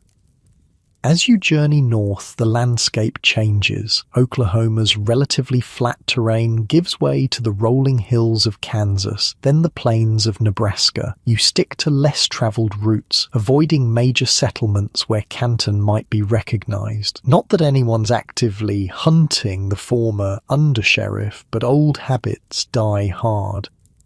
The weeks on the trail give you time to know Canton better. He speaks little of his past as Joe Horner, but occasionally, around the campfire at night, he'll share stories of his lawman days, the outlaws he's tracked, the gunfights he's survived, the hanging judge's court where he delivered his prisoners. Ever regret switching sides? You ask one night, going from outlaw to lawman? Canton considers the question longer than you expect. Not regret exactly, but sometimes I wonder what would have happened if I'd been caught back in Texas, served my time instead of running. You'd probably be dead, you point out. Texas prisons aren't known for their hospitality. Maybe. He pokes the fire with a stick. Or maybe I'd have served my sentence and still ended up a lawman, just without the lies. A lot of lawmen started out breaking the law, you observe. Seems like you need to understand both sides. Canton nods slowly. That's the truth of it. Best lawmen are the ones who can think like outlaws, know where they'll run, how they'll hide. In July, you reach Dakota Territory. The land is vast and empty, stretching to horizons that seem impossibly distant. The weather turns mercurial, blistering heat one day, violent thunderstorms the next. Still, you push on, drawn northward by rumours of Alaskan gold and the promise of new beginnings. News travels even on the frontier. In a small trading post near the Canadian border, you hear that Dynamite Dick Clifton, one of the last members of the Wild Bunch, has been killed by deputy U.S. Marshals. The age of the outlaw gangs is ending, replaced by a new kind of ordered society. World's changing, Canton remarks as you ride away from the trading post. Closing in. Time was, a man could ride for weeks without seeing another soul. Now there's towns and settlements everywhere you look. He's right. The Wild West isn't so wild anymore. Railroads crisscross the land, telegraph lines connect distant cities, law and order advance with each passing year, pushing the frontier further and further back until one day there will be no frontier left at all. That's why Alaska makes sense, you reply. Last real frontier we've got. Canton nods, his expression distant. For now, anyway. In late August, you reach the coast. The Pacific stretches before you, vast and forbidding. Ships come and go from the bustling port, many bound for Alaska and the gold fields of the Yukon. Ever been on a ship before? You ask Canton as you watch stevedores loading cargo onto a weathered steamer. Once, he admits, got seasick the whole damn time. You laugh, surprised by this admission of weakness from the stoic lawman. Maybe we should go by land, through Canada. Too late in the year, Canton shakes his head. Winter comes early up north. We'd get caught in the passes. So it's settled. You book passage on a steamer bound for Skagway, spending nearly half your remaining funds on tickets and supplies. The gold rush has driven prices sky high, with desperate men paying whatever it takes to chase the dream of instant wealth. The night before your ship sails, you and Canton share a bottle in a dockside tavern filled with prospectors, sailors, and fortune seekers. The air is thick with tobacco smoke and wild stories of gold nuggets the size of a man's fist just waiting to be plucked from Alaskan streams. You really think there's gold up there? You ask, skeptical of the extravagant claims. Canton shrugs. Maybe. But that's not why we're going, is it? He's right, of course. You're not chasing gold. You're running from ghosts, from the men you've hunted, the blood you've spilled, the person you became while carrying that bounty hunter's license. What will you do up there, you ask, if not prospect? Heard they need lawmen. Canton says, US Marshals are short-handed with all the prospectors flooding in. Might see if my experience counts for anything. Even with your history? New territories, new rules. He refills his glass. Besides, Joe Horner died a long time ago. I'm Frank Canton now, have been for 20 years. You believe that, you ask? That a man can just become someone else? Canton meets your gaze steadily. I have to believe it. Otherwise, what was it all for? Morning brings a steel-grey sky and choppy seas. Your ship, the Portland, looks smaller and more weathered in daylight than it did in the harbour's evening shadows. Still, it's your passage to a new life, whatever that might be. As you wait to board, a commotion erupts further down the dock. Raised voices, then a flash of movement as someone breaks from the crowd, running toward the ships. Behind him, men in pursuit, one wearing a lawman's badge. "Stop that man," the lawman shouts. Wanted for murder, the fugitive races past you, desperation in his eyes. In his hand, a ticket for the Portland, your ship. He's trying to escape to Alaska, just like you and Canton, running from his past, just like you. Without thinking, your hand drops to your revolver. Old habits. The bounty hunter's instinct to capture, to bring in the wanted man. Beside you, Canton has already drawn his weapon, tracking the runner with practiced ease. But something stops you both, a moment of recognition, not of the man himself, but of what he represents. A mirror image from another time. The fugitive makes it to the gangplank and disappears into the ship. The pursuing lawman arrives seconds later, breathless and angry. "Did you see him?" the badge wearer demands. "Dark hair, blue shirt, running like hell?" You and Canton exchange a glance. 20 years ago, Canton was that running man, and you could have been him too, under different circumstances. "Didn't notice," Canton says, holstering his weapon. "Too many people on the docks today." The lawman curses, then hurries aboard to search the ship. You and Canton follow more slowly, your passage tickets in hand. "Why'd you let him go?" you ask quietly as you board. Canton doesn't answer immediately. When he does, his voice is thoughtful. "Maybe some men deserve a second chance, a fresh start." "Even killers?" you press. "We've all killed," Canton responds simply. "Question is whether we learn from it, whether we become something better." As the Portland pulls away from the dock, you stand at the rail watching America recede. Behind you lies a continent of memories, blood and dust. Ahead, the unknown waters leading to Alaska, to new beginnings. Beside you, Frank Canton, once Joe Horner, bank robber and fugitive, then lawman and bounty hunter, now something undefined, stares north with anticipation in his eyes. No wanted posters in Alaska with our faces on them, he remarks. No Dunn brothers looking for revenge, no old scores to settle. Clean slate, you agree.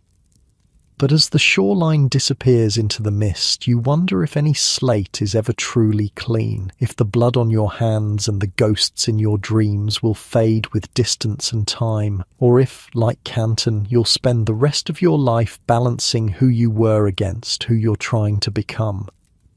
The sea stretches endlessly before the ship, grey and mysterious as the future itself. Somewhere ahead lies Alaska, the last frontier, with its promises and perils. You've left behind the dust of Oklahoma, the bodies of outlaws, the blood money under cabin floorboards. You've left behind the bounty hunter you were. But have you outrun yourself? Can anyone?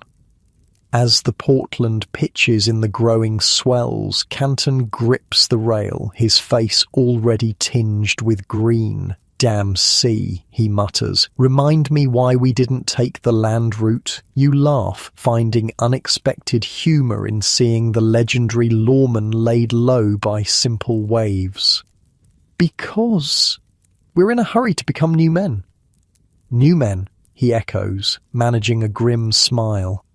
Let's hope Alaska is far enough.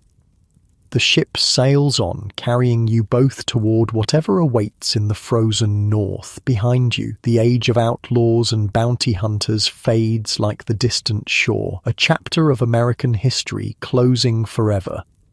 But some legends persist, some stories refuse to end, and in the years to come, the tale of Frank Canton, the outlaw who became a lawman, who became something else entirely, will be whispered in frontier saloons alongside stories of the Dalton Gang, the Wild Bunch, and the deadly Dunn brothers. After all, in the Wild West, a man wasn't defined by who he claimed to be, but by the stories told about him after he was gone, and those stories, like the frontier itself, have a way of growing wilder with each telling. The journey to Alaska tests your endurance in ways Oklahoma's gunfights never did. For 12 days, the Portland pitches and rolls through seas that grow increasingly hostile. Canton spends the first 3 days hanging over the rail, emptying his stomach into the Pacific, his legendary toughness no match for the ocean's relentless motion. Should have shot me back in Pawnee, he groans during a particularly violent storm. Would have been kinder. By the 4th day, he finds his sea legs, though he remains pale and subdued. The ship is crowded with prospectors, dreamers, and fugitives, men not unlike yourselves, seeking fortune or escape or both. The common areas buzz with wild tales of Alaskan gold, each story more extravagant than the last. Nuggets big as your fist just lying in the creeks, one red-faced miner insists. Saw it with my own eyes.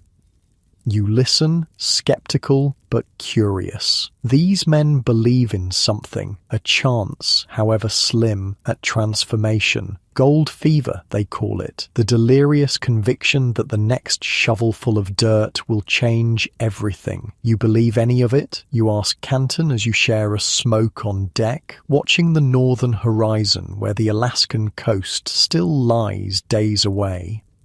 He shrugs. Some. Where there's this many men willing to risk everything, there's usually something worth having. Maybe not what they think, but something. What are we looking for up there?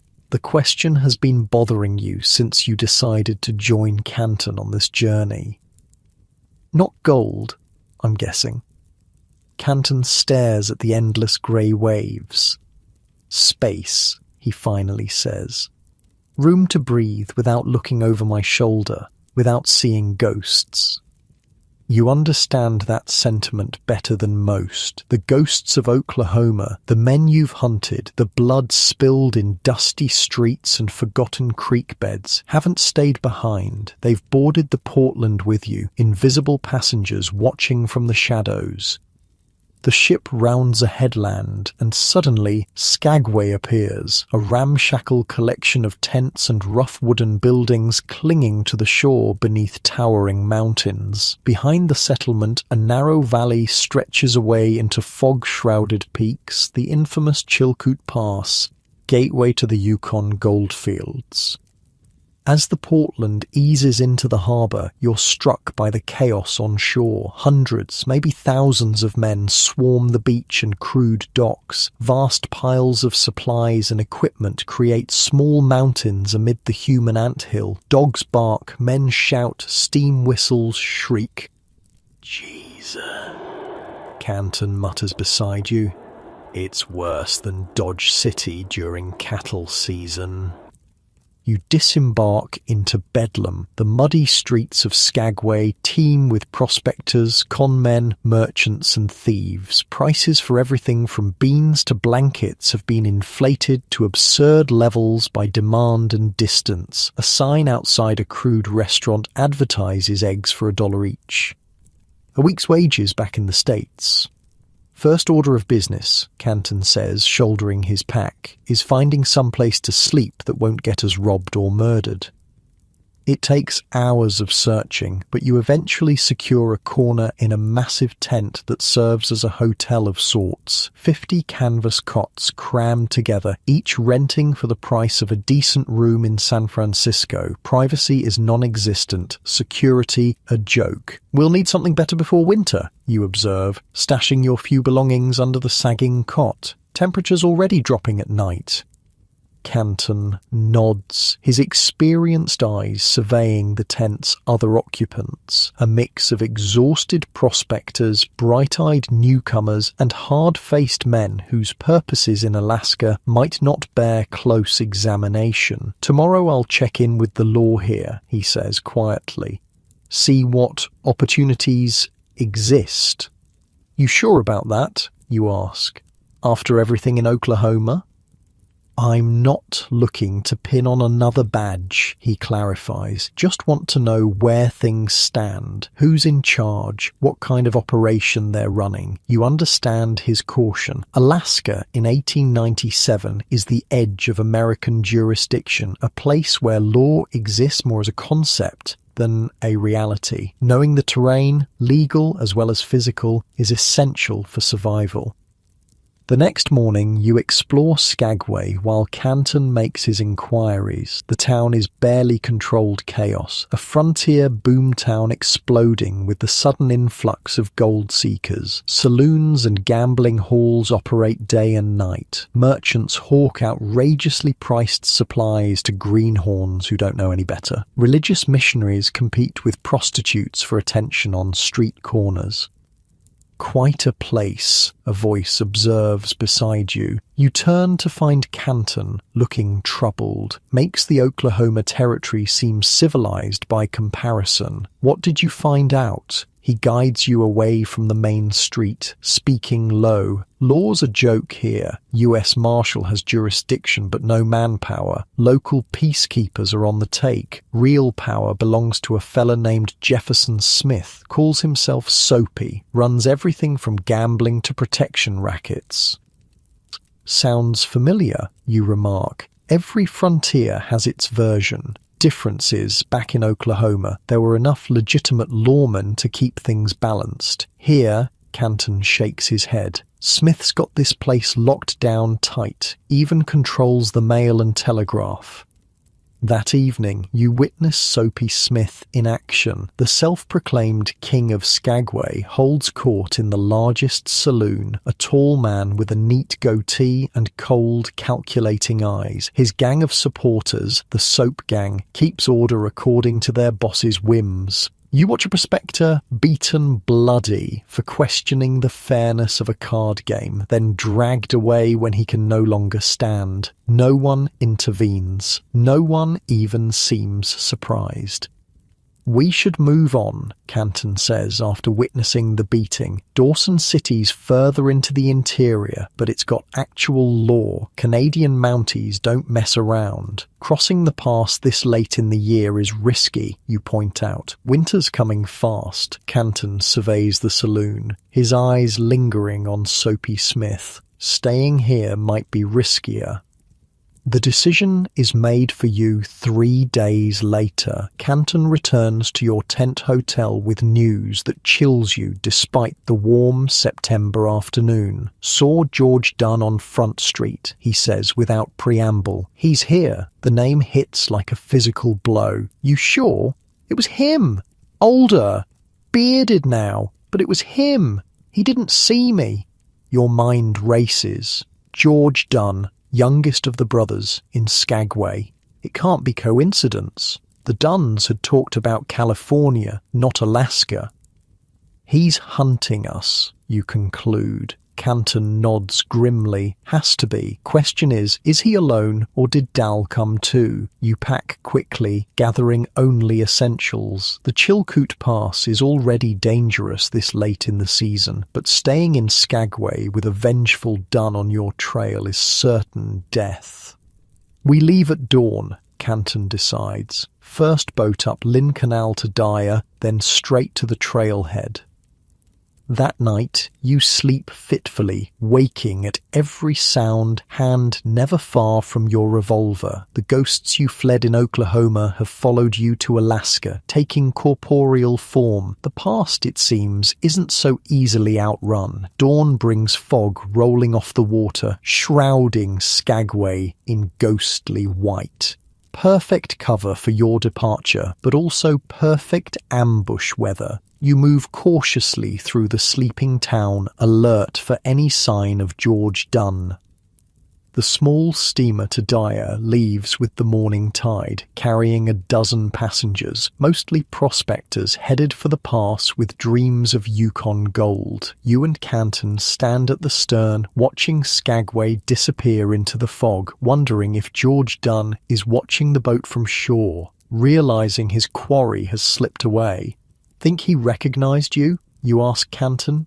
"Don't know. Been a few years. I've changed."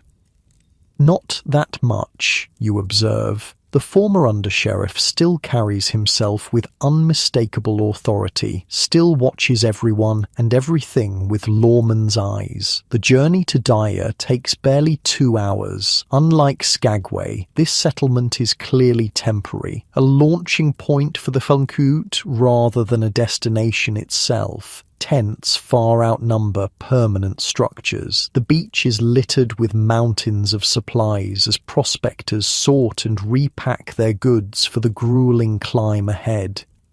Canadian Mounties won't let anyone cross without a year's worth of supplies, Canton explains as you survey the scene. Ton of food and equipment per man. Literally a ton. 2,000 pounds. We travelling that heavy? You can't imagine hauling so much over a mountain pass. Canton shakes his head. "We're not prospectors. We're travelling light and fast. Hunting cabin up near Tagish Lake if we can make it before the snow. Mountie I knew back in Wyoming told me about it. Said the owner died last spring. Place is abandoned." It's a gamble, but a calculated one. Unlike the gold-crazed masses, you're not heading to the Klondike itself, but to the less-travelled regions just over the pass, and you're moving now ahead of the heavy snows that will close the routes entirely by November. The Chilkoot Trail begins innocuously enough, a muddy path winding through scrubby forest alongside a rushing creek. But within miles, the true nature of the journey becomes clear. The trail steepens dramatically, becoming a brutal ascent up bare rock and scree. Around you, prospectors struggle under impossible loads, many making multiple trips to transport their ton of supplies.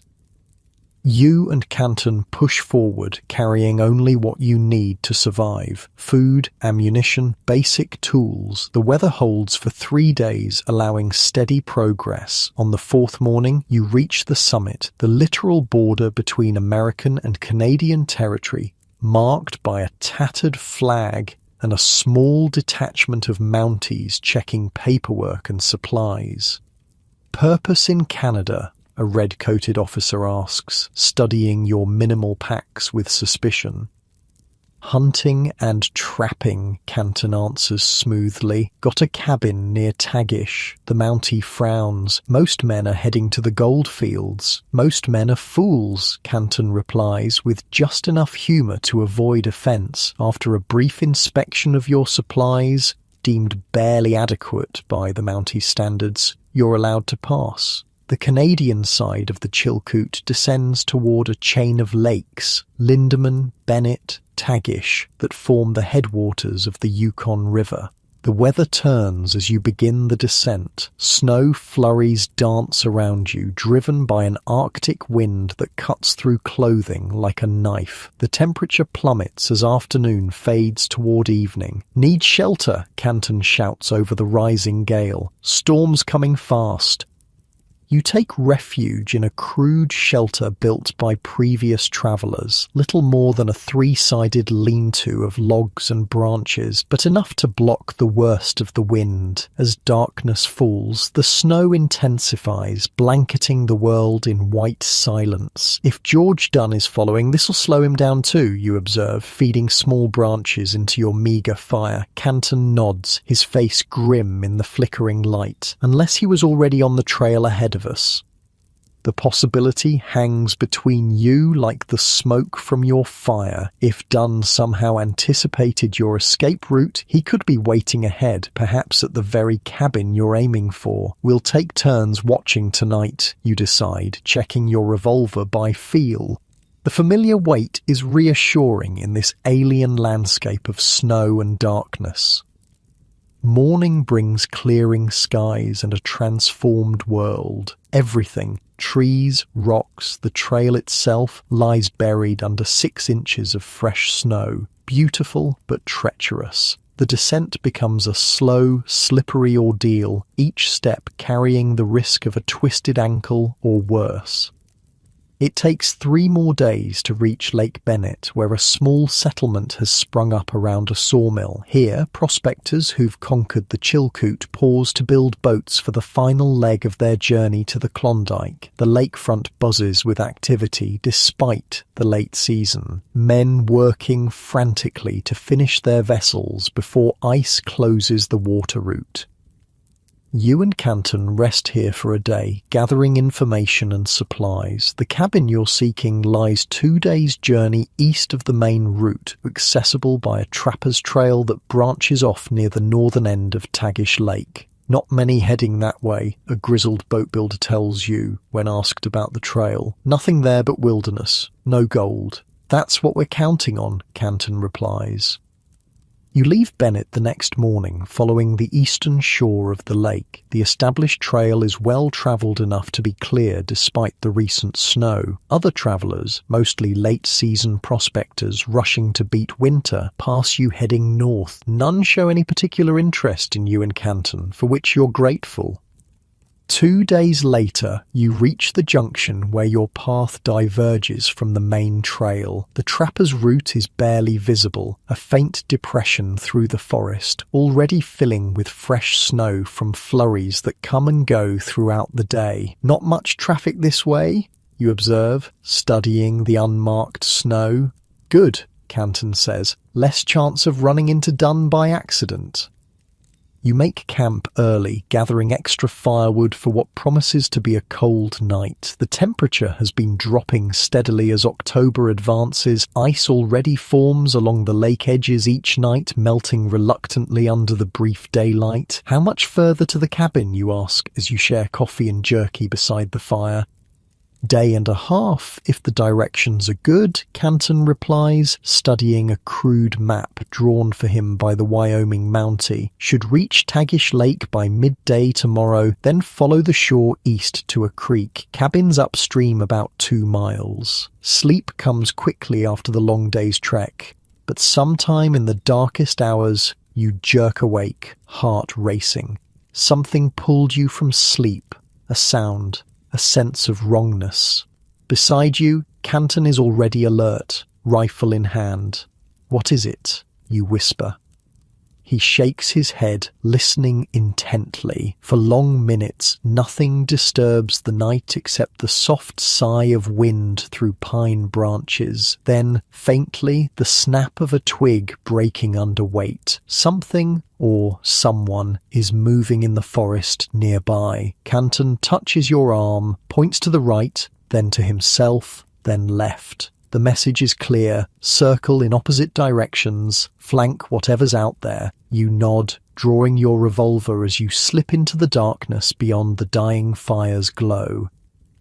The forest is a maze of black tree trunks against slightly less black snow. You move carefully, placing each foot to avoid twigs or frozen leaves that might betray your position. The cold air burns your lungs, but you breathe shallowly, minimizing sound. Another twig snaps, closer now. You freeze, straining your eyes against the darkness. A shadow moves between trees, roughly man-shaped, too large for a wolf, too deliberate for a deer. You raise your revolver, tracking the figure's progress. The blast of a rifle shatters the night. The muzzle flash briefly illuminates Canton's grim face and a larger shape that crumples to the ground with a very human cry of pain. You rush forward as Canton approaches the fallen figure, rifle still trained on the man writhing in the bloodstained snow. "Got him in the leg," Canton says tersely. "Check if he's armed." You kneel beside the wounded man, quickly locating and removing a revolver from his holster. Only then, in the faint starlight filtering through the trees, do you recognize the face contorted with pain. "It's not done," you tell Canton. "Never seen him before." The stranger glares up at you, clutching his bleeding thigh. "Bastards shot me," he gasps. "I ain't done nothing to you."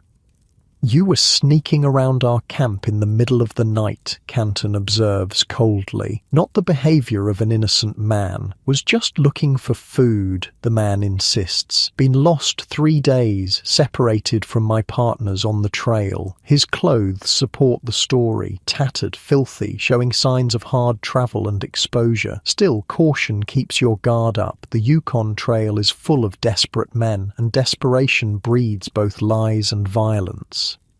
"We'll treat your wound," you decide. "Then we'll figure out what to do with you in the morning." By firelight, you and Canton clean and bandage the stranger's leg. The bullet passed through cleanly, damaging muscle but missing bone and major blood vessels. With proper care, he'll recover, though walking any distance will be painful for weeks. "Name's Harris," the man says once the worst of the pain subsides. "William Harris. From Seattle, originally." "What are you doing off the main trail?" Canton asks, still suspicious. Harris sighs. "Like I said, got separated from my partners. Was heading to the Klondike, but took a wrong turn somewhere after Bennett. Been wandering 3 days trying to find the trail again." His story is plausible. The route through the lakes is confusing, especially for newcomers, and especially under snow. Men have died within yards of the main trail, lost in whiteout conditions, or simply taking a wrong turn. "We're not heading to the Klondike," you tell him. "Can't take you there." "Don't care where you're going," Harris replies wearily. "Just don't leave me out here to die." The night passes tensely, with you and Canton taking turns watching both the wounded Harris and the surrounding forest. By morning, it's clear the man poses little threat. His wound, while not life-threatening, has left him feverish and weak. "We can't leave him," you tell Canton privately as you break camp. "He won't survive on his own." Canton's face is impassive. Taking him with us is a risk. Slows us down, uses supplies we can't spare. "We shot him," you remind Canton. "Accident or not, that makes him our responsibility." Something flickers in Canton's eyes. Perhaps respect, perhaps just resignation. Fine. But he rides the pack horse, and we keep his gun. And so your party gains a third member as you continue toward Tagish Lake. Harris, secured on the back of your pack horse, drifts in and out of consciousness as fever from his wound takes hold. You make slower progress than planned, forced to stop early to treat Harris and ensure he doesn't fall from the horse. Should reach the cabin tomorrow, Canton says that evening, studying his map by firelight, assuming it's where it's supposed to be and assuming it's still standing. And assuming George Dunn isn't waiting for us there, you add quietly, so Harris can't hear. Canton meets your gaze across the fire. Been thinking about that. If Dunn is hunting us, why haven't we seen sign of him on our trail? He wasn't far behind us in Skagway. It's a good question. If vengeance drove George Dunn to Alaska, he should have been dogging your steps from the beginning. Instead, there's been no sign of pursuit. Maybe he lost our trail, you suggest, or took a different route over the mountains. Maybe, Canton agrees, but he doesn't sound convinced. Or maybe he's already where we're going, waiting. The possibility adds urgency to your journey. The next morning, despite Harris's deteriorating condition, you push harder, determined to reach the cabin before nightfall. The terrain grows increasingly difficult, the trapper's trail fading to nothing in places, forcing you to navigate by Canton's crude map and natural landmarks. Midday brings you to the eastern shore of Tagish Lake, its waters slate grey under a low, threatening sky. Wind whips across the open expanse, carrying the promise of snow. You follow the shoreline north, searching for the creek that will lead to your destination. There! Canton points around mid-afternoon. A small stream empties into the lake, partially frozen even in the relative warmth of daylight. This should be it. The creek leads away from the lake into dense forest. You follow its winding course upstream, Canton in the lead, you bringing up the rear with Harris on the pack horse between you. The wounded man has stopped complaining, a sign of his worsening condition. The cabin appears suddenly around a bend in the creek, a solid structure of squared logs with a stone chimney, nestled in a small clearing. Smoke rises from that chimney, thin but unmistakable against the darkening sky. Someone is already there. Canton raises his hand, halting your small party within the tree line out of sight from the cabin's windows. "Stay here with Harris," he whispers. "I'll scout." He disappears into the underbrush, circling to approach the cabin from another angle. You wait, tense and alert, one hand on your revolver, the other steadying Harris, who sways dangerously on the horse's back. 10 minutes pass. 15. The light fades as evening approaches. Finally, Canton reappears, his expression unreadable. "Well?" you ask. "Done?" Canton shakes his head. "Not done. A woman, alone, far as I can tell." "A woman?" You can't hide your surprise. Female prospectors exist, but they're rare, especially this far from established routes. "Native woman," Canton clarifies. "Probably Tagish or Tlingit. Looks like she's been living in the cabin since the trapper died." You consider this unexpected development. What do we do? Canton stares at the cabin, thinking. We approach openly. No sneaking. Show we're not a threat. He glances at Harris, now barely conscious. And we've got a wounded man who needs shelter. Might help our case. The decision made, you lead the pack horse into the clearing, approaching the cabin with deliberate, unthreatening movements. Canton walks ahead, rifle pointed at the ground, hands visible. The cabin door opens before you're halfway across the clearing. A woman appears, holding a rifle with the confidence of someone who knows how to use it. She's middle-aged, dressed in a mixture of native and European clothing. Her dark eyes assess your party with cautious intelligence. "Stop there!" she calls in accented but clear English. "What do you want?" "Shelter," Canton responds simply. We have a wounded man, and winter's coming." She studies you for a long moment, her gaze lingering on Harris slumped over the horse. Finally, she lowers her rifle slightly. "Come closer, slowly." You advance until you stand before the cabin steps. Up close, you can see the woman's face bears the weathered marks of a hard life on the frontier. "I am Casca," she says. "This was my husband's cabin. He died last spring." "The trapper," Canton realizes. "You're his widow." She nods. "You know of him?" "A Mountie told me about this place, said it might be abandoned." Canton gestures to Harris. "Our friend needs help. We can pay." Casca's eyes narrow. "I don't need money, but I need many things before winter. Ammunition, coffee, medicine." She looks pointedly at Harris. "Your friend may die without proper care. We'll share what we have," you offer, "and help with hunting, repairs, whatever's needed." She considers this for a moment, then steps aside from the doorway. "Bring him in, but understand, this is my home. You are guests only." As you help Harris from the horse and into the cabin's unexpected warmth, you realize you've found something rare in this harsh land. Not just shelter, but perhaps an ally. Someone with knowledge of the country. Someone already established.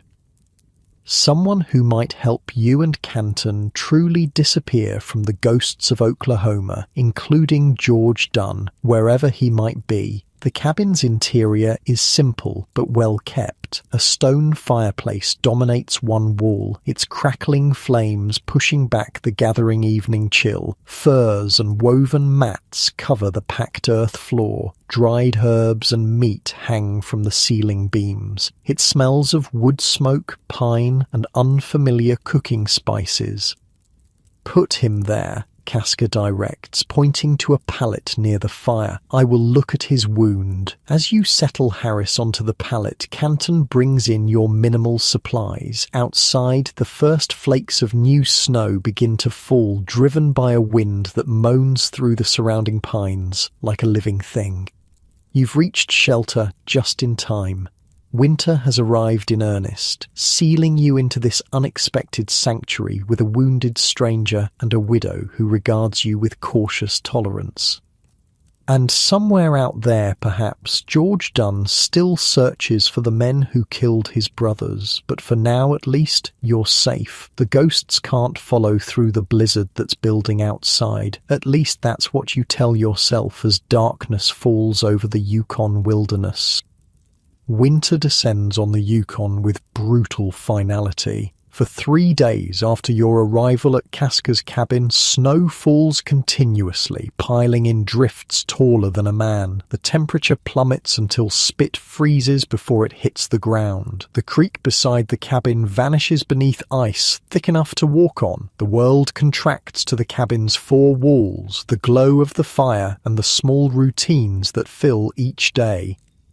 Harris's condition improves slowly under Casca's care. She treats his wound with poultices of crushed herbs and pine resin that smell terrible but draw out the infection. His fever breaks after 5 days, and gradually colour returns to his face. "Lucky," she pronounces one morning, checking his bandages. "Bullet clean through, no bone." Canton spends his days chopping firewood, hunting when the weather permits, and repairing weak spots in the cabin's construction. You help where needed, learning from both Canton and Casca how to survive in this harsh environment. It's a different kind of education than tracking outlaws across Oklahoma territory, but no less essential. Casca proves to be a woman of few words but deep knowledge. Born to a Tagish mother and Tlingit father, she navigates between native traditions and the ways of white settlers with practiced ease. Her late husband, a French-Canadian trapper named Beaumont, taught her English and how to deal with the outside world. In return, she showed him how to survive in a land that kills the unprepared. My people have lived here since before time, she tells you one evening as she teaches you to repair snowshoes. We know the patterns, when to gather, when to hunt, when to be still. White men come rushing, always rushing. Many die because they do not listen to the land. The cabin settles into a rhythm as November yields to December. Outside, daylight shrinks to a brief dim glow at midday. Inside, the four of you form an unlikely community. Harris, once recovered enough to move around, proves surprisingly useful. A former carpenter with skills perfectly suited to cabin improvements. "Never thought I'd end up here," he confesses one night as you share coffee by the fire. "Came north for gold like every other fool. Now I'm just grateful to be alive." "What will you do when spring comes?" you ask. He shrugs. "Don't know. Can't work a gold claim with this leg. Might try to reach Dawson, find carpentry work. Hear they're building a proper town there."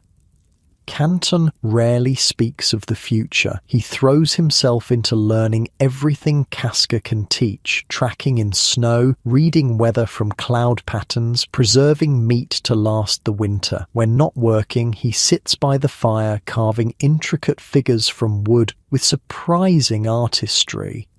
Bears, wolves, eagles, the animals of his new world taking shape beneath his knife. "Didn't know you were an artist," you remark, watching him work on a delicate salmon.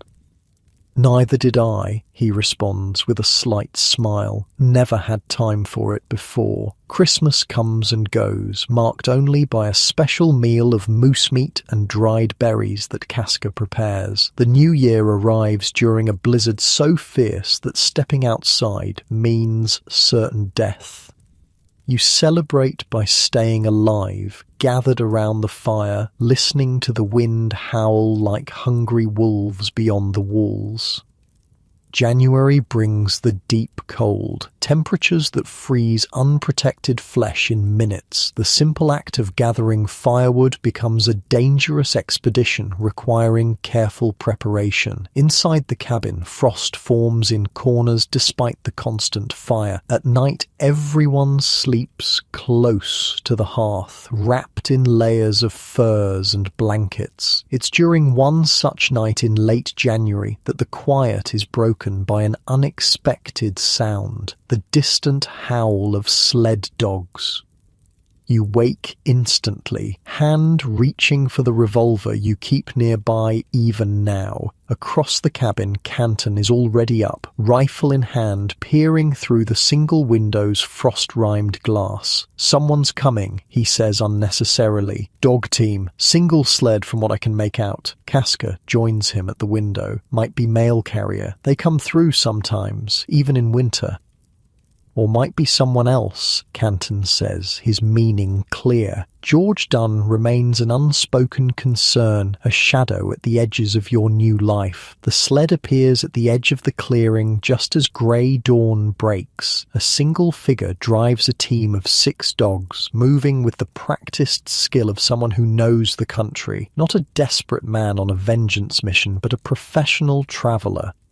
"Mail carrier," Casca confirms, relaxing slightly. "I know this man. Jacob Whitney, half Tlingit, half American, carries messages between settlements." Even so, you and Canton remain cautious as the sled approaches. Old habits die hard. Whitney brings his team to a halt outside the cabin, speaking soft commands in a mixture of English and native words. The dogs settle immediately into the snow, trained to rest whenever the opportunity presents itself. Whitney himself is a compact man bundled in furs, his face weathered by years of exposure to the elements. Only when he pushes back his hood can you see he's younger than his bearing suggests, perhaps 30, with intelligent eyes that miss nothing. "Casca," he greets, stomping snow from his boots before entering. "Didn't expect to find you with company." "These men arrived before the deep snow," she explains. "One was wounded. They stay for winter."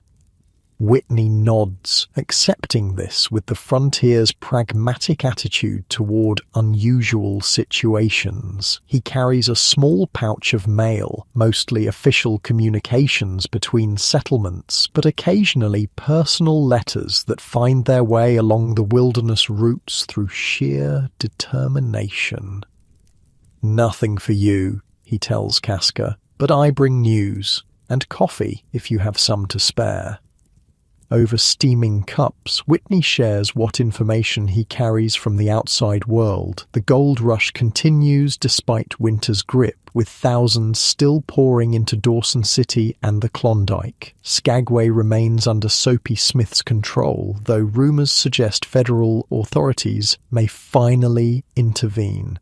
"And there's been trouble on the pass," Whitney adds. 3 men found frozen 2 weeks back. Got caught in a storm, seems like. "Anyone know who they were?" Canton asks, his voice carefully neutral. Whitney shrugs. "One had papers, George something, Dunn, I think. Other 2 were strangers to these parts." The name falls like a stone into still water. George Dunn, dead on the Chilkoot. The last of the brothers who'd sworn vengeance against Frank Canton. "Dunn?" Canton repeats softly. "You're certain?" "That's what the Mounties said." Whitney studies Canton with sudden interest. "You knew him?" "Crossed paths," Canton says vaguely, "back in the States." The conversation moves on, but later, when Whitney has departed to continue his rounds, you and Canton sit by the fire processing this unexpected news. "So that's it," you say finally. "George Dunn never made it over the pass." Canton stares into the flames. "He wasn't hunting us at all, just another gold seeker who took the same route north." Coincidence, you wonder? Seems hard to believe. Or maybe Canton's expression is unreadable, or maybe he was following us and the mountain took care of him before he found us. Either way, the threat that's hung over you since Skagway is gone. The last Dunn brother lies buried in a frozen grave on the Chilkoot Pass, another victim of the merciless northern wilderness. The vendetta that began in the dust of Oklahoma Territory has ended in the snow of Alaska. Does it change anything, you ask, for your plans? Canton considers this.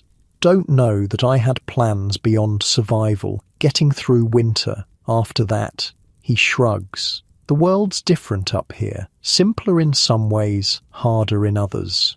But no one looking to hang Joe Horner, you observe." A ghost of a smile touches his lips. "There's that." February brings deeper cold but more frequent clear days. The northern lights dance across the night sky in ribbons of green and purple so vivid they seem close enough to touch. During daylight, which grows longer with each passing week, you venture further from the cabin, learning the surrounding territory, setting traps for small game, becoming part of this land in ways you never connected with Oklahoma. Harris proves more resilient than expected. By March, he's walking with only a slight limp, eager to make himself useful. He repairs the cabin's roof, builds proper shelves and a table, constructs snowshoes that even Casca admits are well made. "Man could make a good living in Dawson," she observes, watching him work. "They need builders there." Canton, too, has found unexpected purpose. His wood carvings grow more elaborate and beautiful. Casca suggests he might trade them to coastal tribes who value such artistry. For the first time since you've known him, he speaks of the future with something approaching enthusiasm. "Thinking I might try for a marshal's position in Dawson come spring," he tells you one day while you're checking traps together. "Heard they're looking for experienced men." "Back to law work?" you ask, surprised. "Even after everything?" He nods. "It's what I know, what I'm good at. And up here, no one cares who I was before, only matters what I can do now. What about your past catching up again?" Canton surveys the vast white landscape stretching to distant mountains. "Let it try to find me here." April brings the first real thaw. The creek ice cracks with sounds like gunshots. Snow recedes from south-facing slopes, revealing glimpses of brown earth. Birds return from their winter migrations, filling the air with calls not heard for months. With spring comes decisions about the future. Harris is determined to reach Dawson City when the trail's clear. Canton seems likely to follow the same path, drawn by the possibility of pinning on a badge again in a place where Frank Canton's reputation, good or bad, been.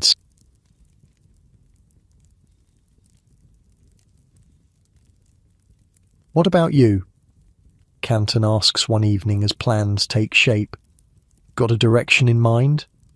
You've been pondering this question for weeks. The bounty hunter life holds no appeal anymore. Neither does chasing gold like the thousands still streaming north despite disappointing reports from the Klondike. Might stay, you say, surprising yourself with the decision even as you speak it.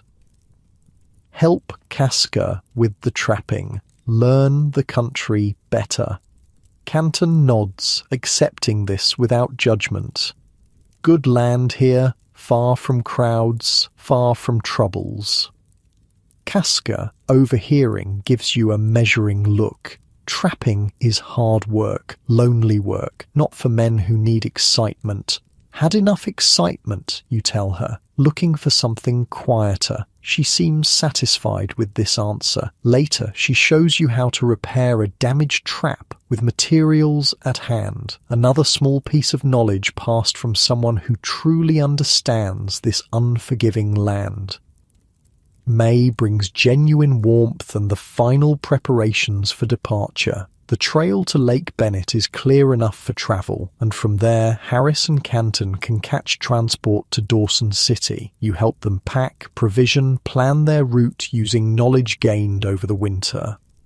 The night before they leave, you sit late around the fire, sharing the last of a whiskey bottle Harris had somehow kept intact through all his travels. Strange how things work out, Harris muses, staring into his cup. Almost died on that trail. Now I'm heading to Dawson to build houses for rich prospectors. Life takes unexpected turns, Canton agrees, especially up here.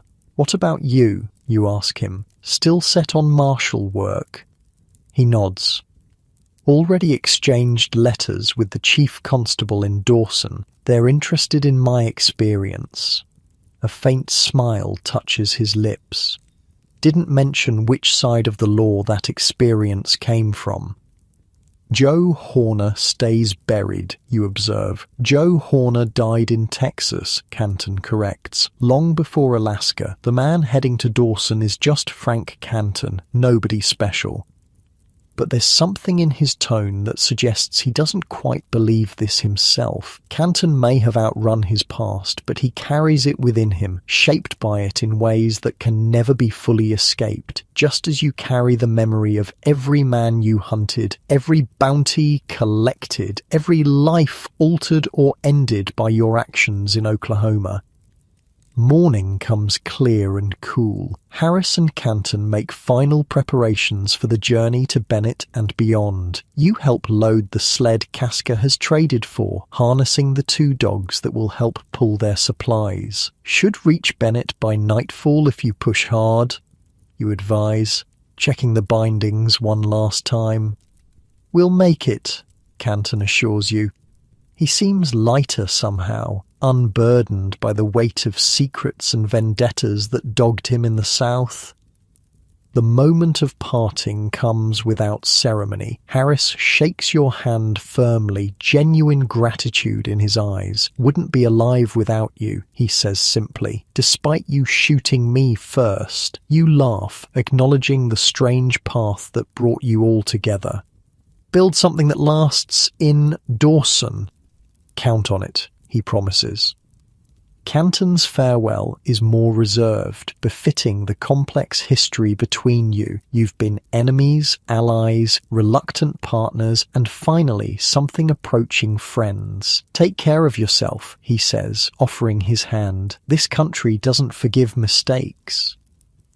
I've got a good teacher, you reply, glancing toward Casca, who watches from the cabin door. Canton nods.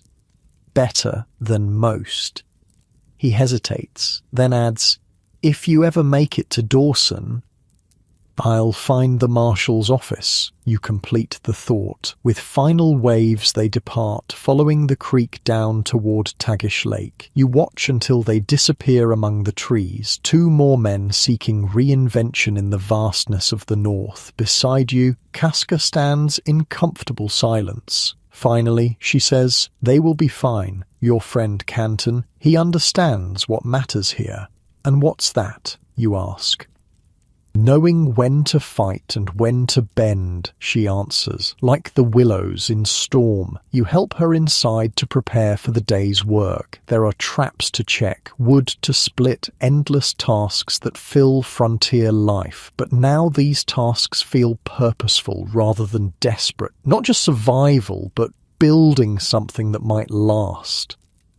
That night, alone, except for Casca's quiet presence across the cabin, you find yourself reflecting on the strange journey that brought you here. From dusty Oklahoma streets to this isolated cabin in the Yukon wilderness. From hunting human beings for money to learning how to live in harmony with one of the world's harshest environments.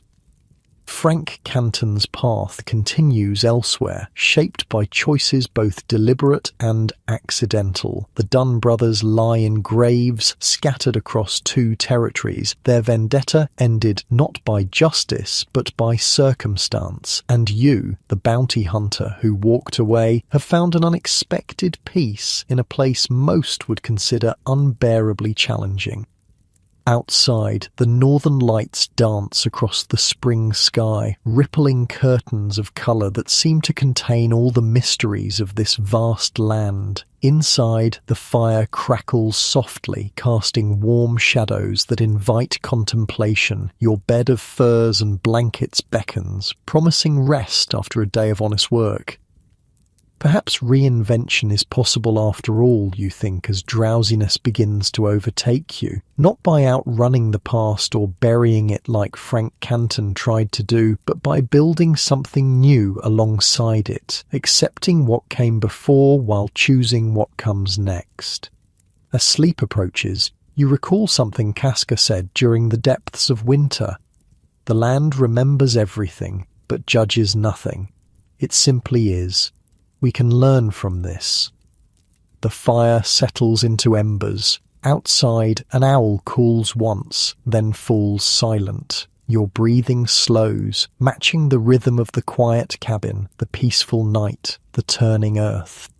And as you drift towards sleep, warm and safe in this place so far from where your story began, you understand that the greatest bounty you ever found wasn't attached to a wanted poster or paid in blood money. It was this, the chance to begin again, the opportunity to choose a different path. The simple gift of tomorrow, unmarked by yesterday's mistakes. Your eyes grow heavy, your thoughts gentler, more distant. The tensions of the day release one by one like stars fading at dawn, and finally sleep claims you fully, deep and restful in this cabin that has become, against all odds, something like home.